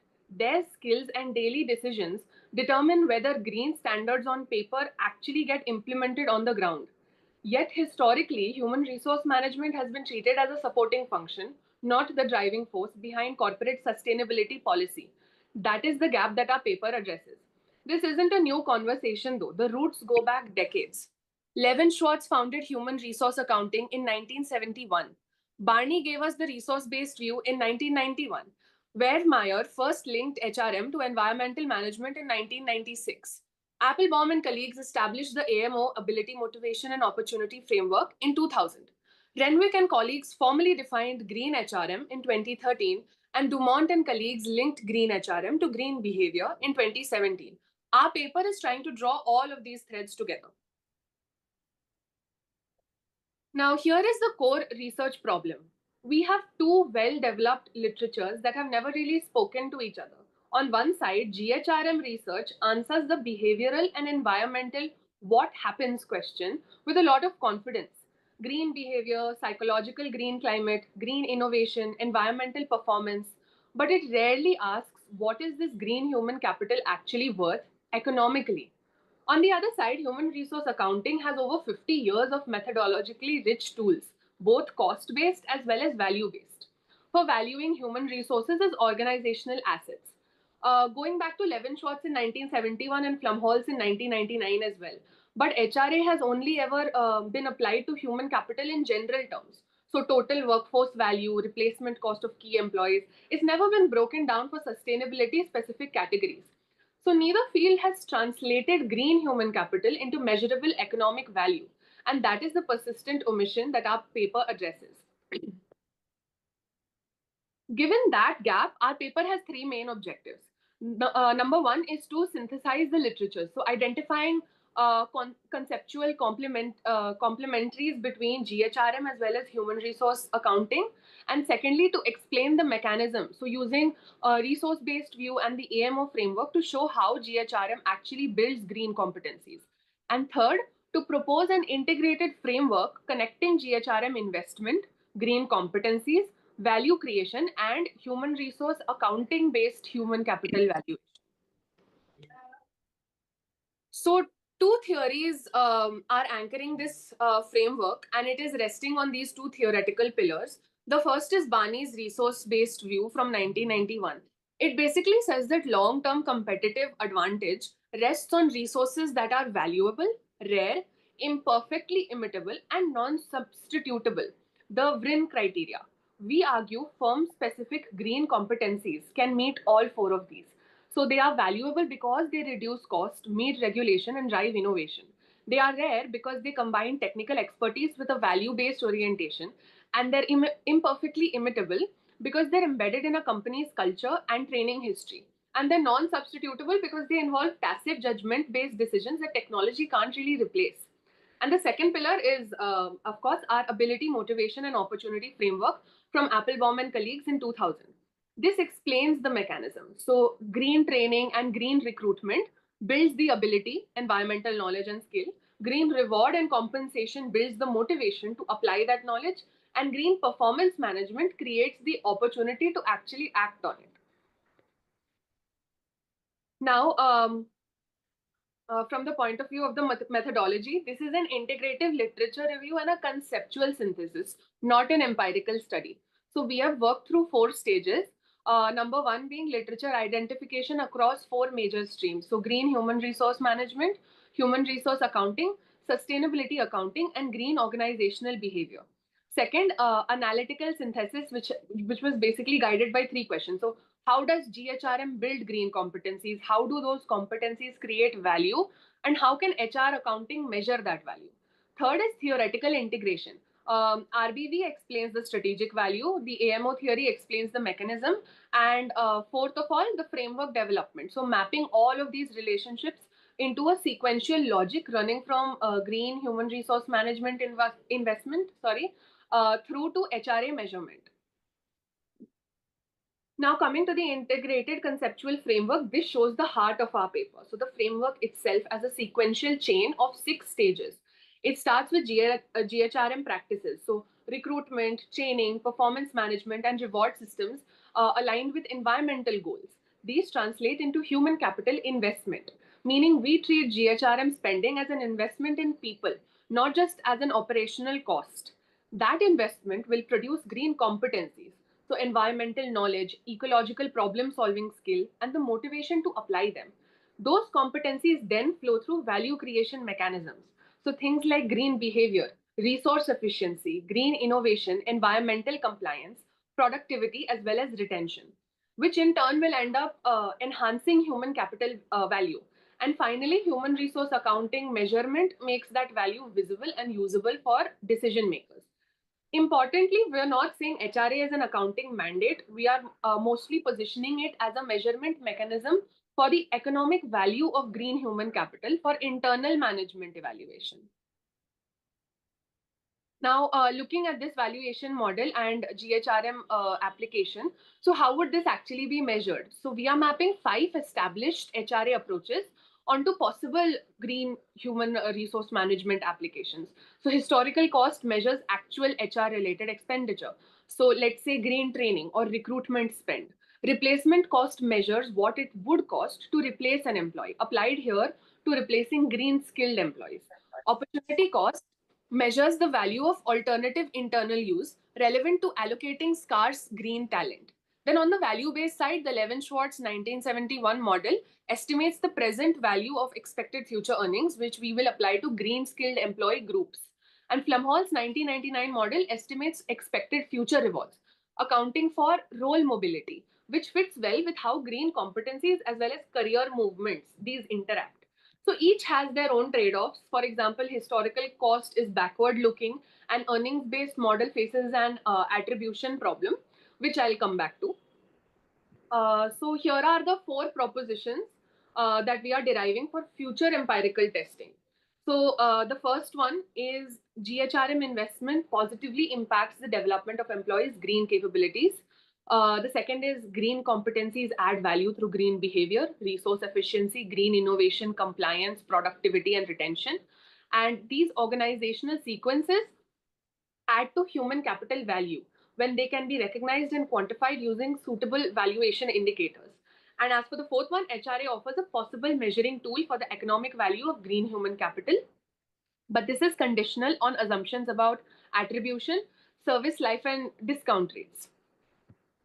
Now coming to the theoretical and managerial contributions. So what does this mean in practice? Theoretically, we reposition green competencies as an RBV consistent resource. So one whose worth is, in theory, susceptible to economic assessment. This gives green HRM researchers a methodological bridge into economic outcome variables without having to abandon the behavioral mechanisms like psychological green climate that have proven so important to understanding how green HRM works. And managerially, our main recommendation is straightforward. Organizations should identify and track green HRM related expenditures separately, broken down by practice rather than folding it into general HR budgets. And over time, this builds an evidence based linking specific green HR investments to measurable value, which will then strengthen the case in budget negotiations, especially in the Indian context where this integration remains largely unexplored. And where the framework still needs testing. So I do want to be upfront about the limitations. So firstly, the framework is theoretical and has not yet been empirically verified. It needs organizational level or longitudinal data. Second, HRA's reliability depends on real assumptions about future salaries, employee mobility, replacement cost and discount rates. Third is the attribution problem. So isolating GHRM's specific effect from technology, capital investment, market conditions, and other HR practices is genuinely difficult. Fourth, we still need validated tests for measuring green knowledge, skills, and problem-solving ability itself. And fifth, the framework needs cross-industry validation. Since the value of these green competencies likely varies by environmental severity, regulation, and sustainability culture.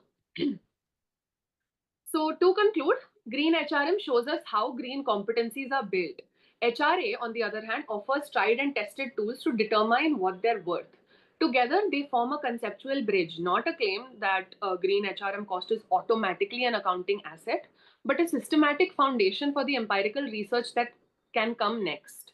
GHRM builds firm-specific green competencies through ability, motivation, and opportunity, and those competencies then create value through green behavior, innovation, compliance, and retention. And HRA valuation logic can, in principle, be extended to estimate that value in economic terms. Thank you. I'd be happy to take any questions now. Okay, Himadri, have you completed? Yes, sir. Thank you so much. You know, you have covered almost all the areas of this topic which you have covered, and I believe that your paper is a very good paper, though we have not seen your full paper, but from the presentation, we could understand that you have taken a lot of pain in preparing your paper. And thank you for presentation very nicely. Wish you all the best. Good luck. Later on, if there is any question, then they will interact with you. And I wish you all the best for your presentation. Thank you so much. Thank you, everyone, for your time. Thank you.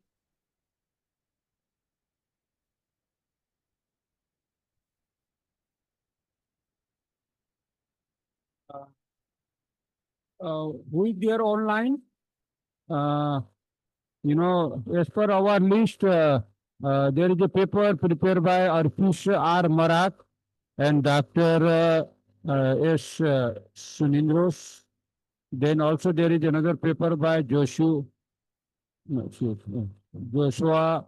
Lamthoy Shunate and Professor J. Ahmad.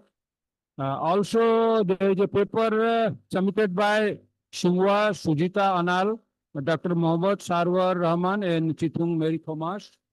And also, there is a paper submitted by Dr. Aribam Devala along with Tej Narayan Thakur. If they are online, kindly present your paper. Please, you know, raise your hand or raise your voice so that we know. Hello, sir. Am I audible? This is Dr. Okay. Sarwar Rahman. What's your good name? Mohammad Sarwar Rahman. Mohammad Presenting Sarwar the- Rahman. Right. Yeah. Am I audible, sir? Yeah, you are audible, but can you increase your volume? Voice is little low. Okay, sir. Excellent. And Just one also second. present your full screen. Are you talking from a mobile phone or a laptop? Actually, I'm in Delhi due to the medical emergency at AIMS. So, sir, I am presenting from mobile phone. That's Oh, why. that is why. But okay, if possible, you may increase your volume. Okay, Dr. Mohammad Sanwar, are you ready for presentation now? Yes, sir. Okay, then So please I'm- start your presentation. You can Yes, sir. start now. I'm sure. Okay, sir. Yeah. Yeah, please start. I'm sharing my screen.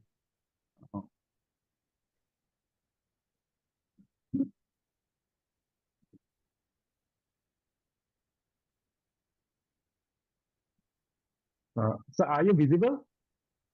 Yeah, I see. you are audible, but as I told you, na, your voice is little in lower side. If possible, can you increase the volume? Okay, so just. So whether I'm sharing my screen, are you visible? Yeah, it is okay now. You can.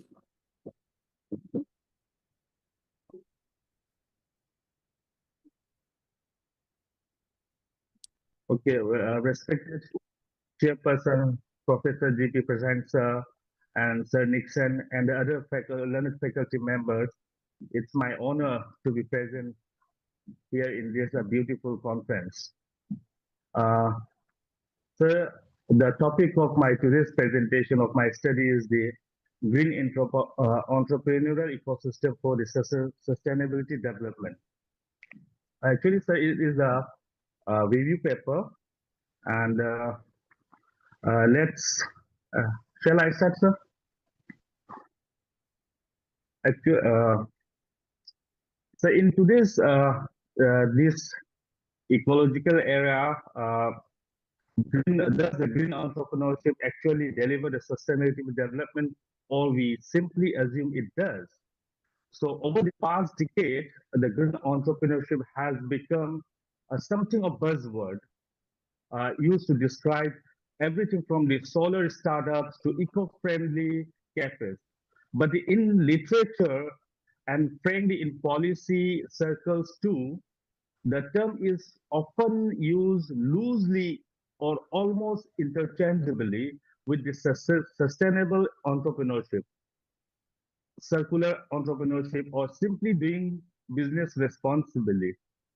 So my study argues that this conceptual looseness is a problem, and it proposed a multi-level theoretical framework to fix it. So green entrepreneurship has emerged as an important response to climate change, resource scarcity, ecological degradation. But here's the central claim of my study is that green entrepreneurs should not be automatically equated with the sustainable development. A venture can be a green in identity or in branding or in intention without ever producing meaningful environmental improvement. And conversely, a genuinely innovation green venture can be failed commercially and never scale far enough to better. So the real question is not whether the green entrepreneurship contributes to sustainability. It's when, how, and under what condition it actually does. So that referring, so reframing is the theoretical contribution of my study. Instead of treating green entrepreneurship as a statistic level, I treat green entrepreneurship as a process, as a mechanism that has to work end to end for sustainable outcome to emerge. So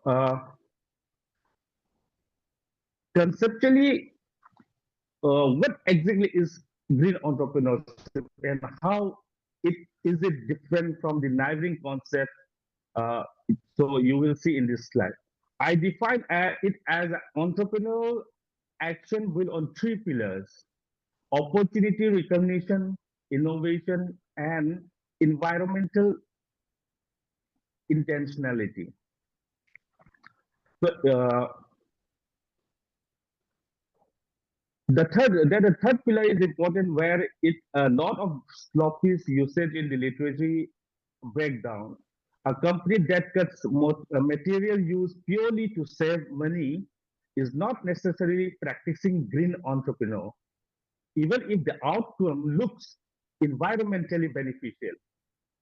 So I also spend time in this study distinguishing green entrepreneurship from four closely related constructs. That is environment, the environmental entrepreneurship and ecopreneurship, sustainability entrepreneurship, and green, that is GEO, green entrepreneurial orientation. So, in case of environmental entrepreneurship and ecopreneurship, we emphasize ecological mission, whereas on the sustainability entrepreneurship, which is a broader concept, explicitly balancing economy, environmental and social goals. And whereas the green entrepreneurial orientation, uh, which is an organizational disposition, not an outcome, and green entrepreneurial orientation is the willingness to pursue green opportunities. It is a precursor, not a substitute for actual green entrepreneurial action. And the one more concept I found is circular entrepreneurship, which is narrow as compared to sustainable entrepreneurship, focus specifically on the closed loop resources. So the question arises, why does this matter for us as a researcher or a practitioner? Because if we keep using these terms interchangeably, we can't build a cumulative theory and we can't design policy that targets the right level. From the theoretical perspective, sustainable sustainable entrepreneurship theory explains why environmental problem creates entrepreneurial opportunities. That is, market failure and externalities open a door. And another institutional and resource-based theory explains how entrepreneurs get through that door. Do they have the financing, the technology, or the regulatory support? Yes, and another theory, transition theory, drawing from the Gill's multi-level perspective, explains. Yes. Multi-level perspective, how the venture can eventually challenge and transform entire established industry.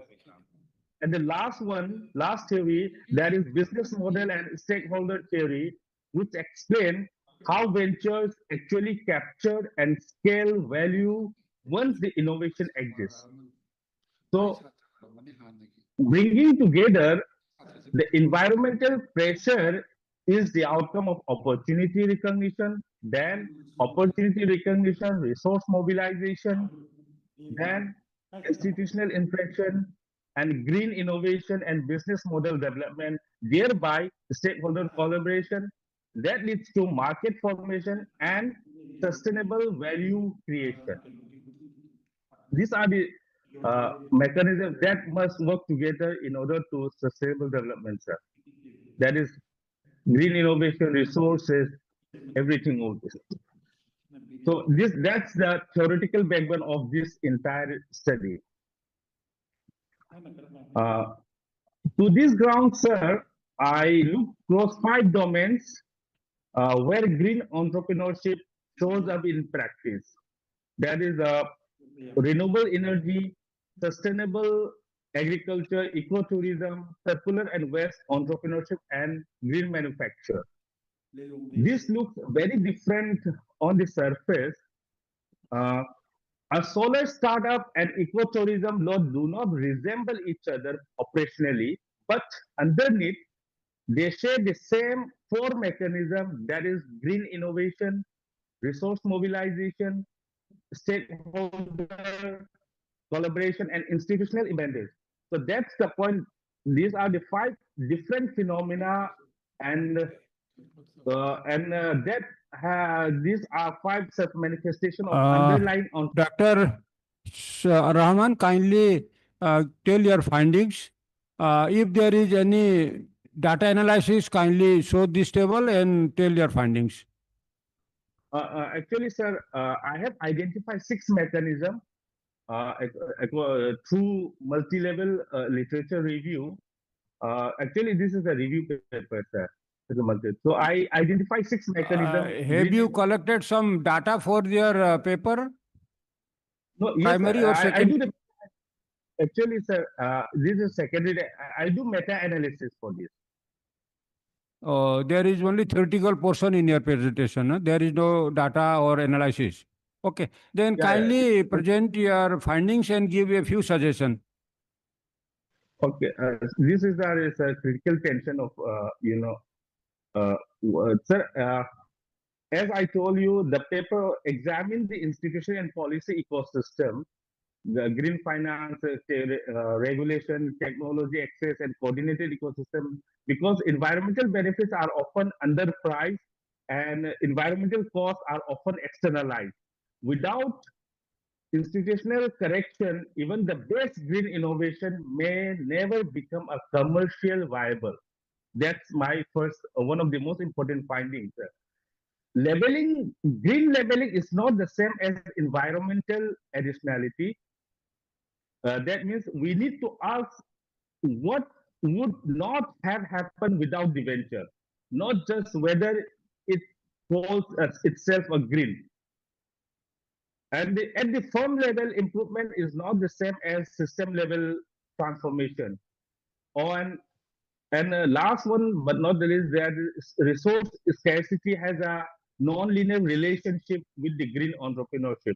That is, moderate scarcity can stimulate efficient Yeah, kindly innovation. conclude now within 2 minutes. Yes, sir.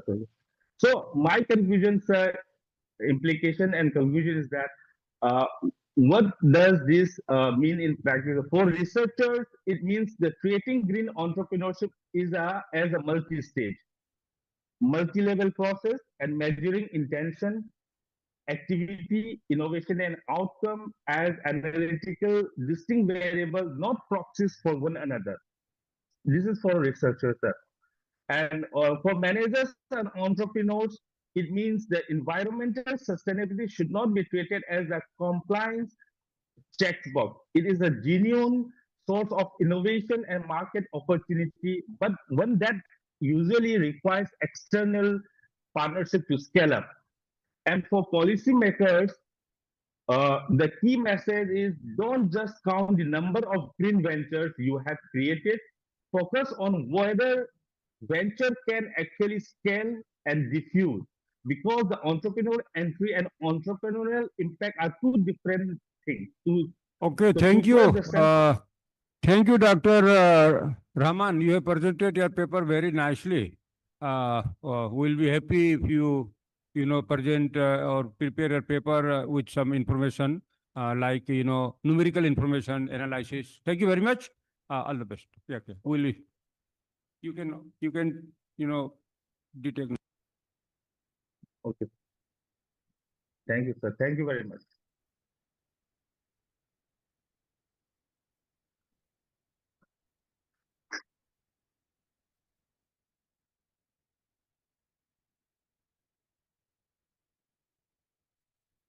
Yeah.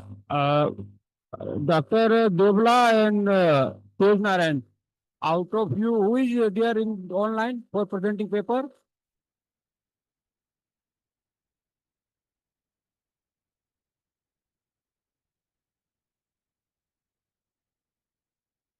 Audible.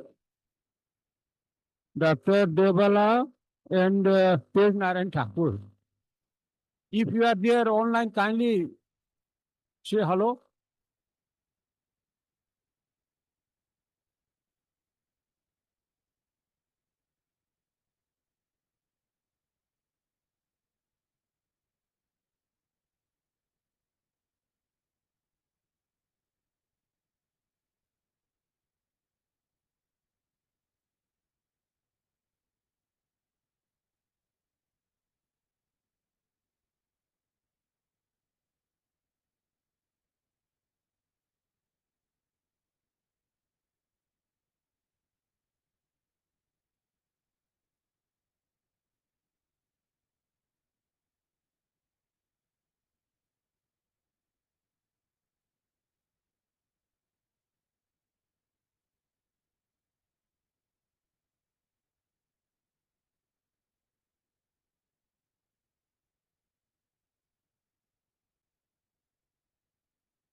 Mr. Tej Narayan, are you there online?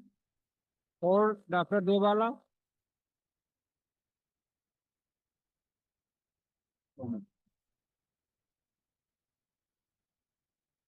If you are not there, I will close the session. You have not sent any response.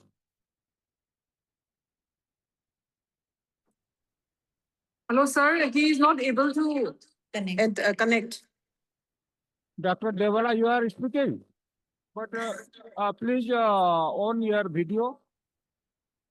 No, sir, I am not presenting. You are My not scholar presenting, is then your presenting. co-author is also not there. Oh, his name is not there, but here, No. Tej Narayan is going to present. Tej He's not Narayan, able to Thakur get and the- you, these two Yes, names yes, are sir. there, Dr. Dewala. So you are not Yes, going to sir. present your paper. He is not able to get the connection. So he is also not there. Okay, then He- you leave.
Dr. Devla.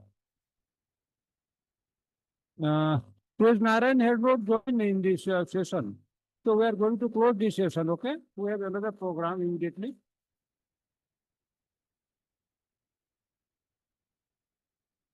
Am I audible?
Hello sir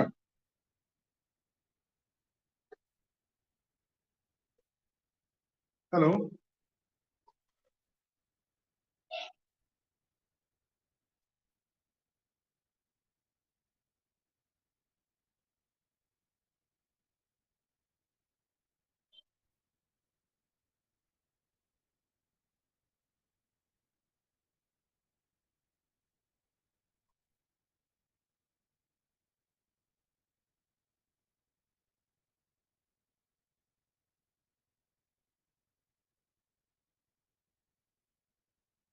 hello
hello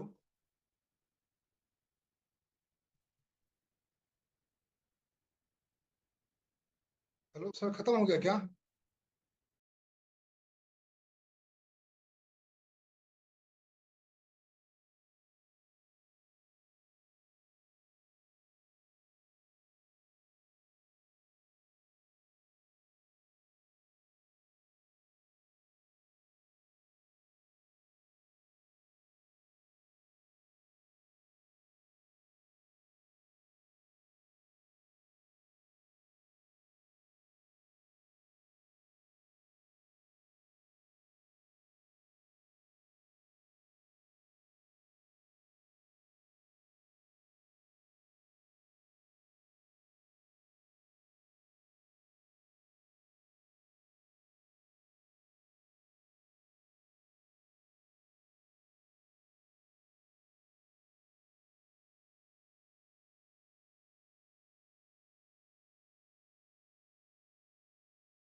Hello. Hey, hello. Oh man, not a video. You haven't put your Yeah. background there. How do you do that?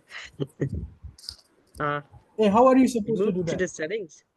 You move to the Ah, settings, and then there's a where a video and effect, I guess. Then after that, virtual background settings, video and effect, and virtual background.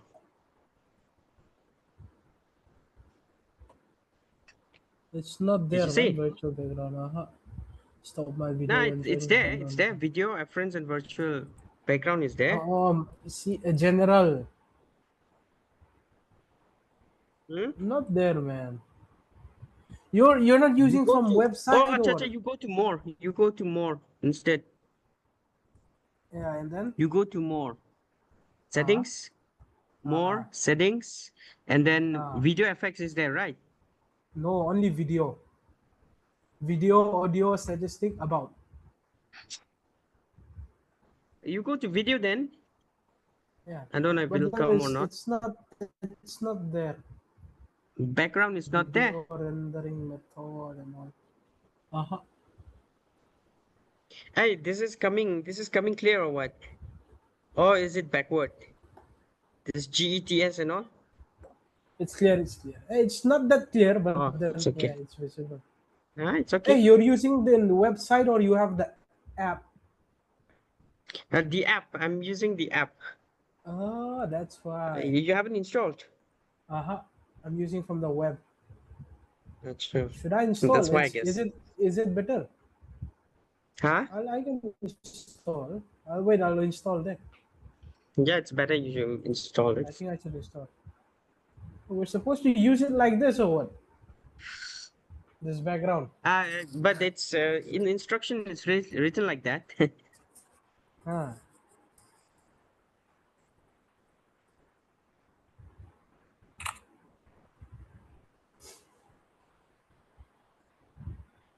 Wait, I'll leave and join again. Then I'll install first.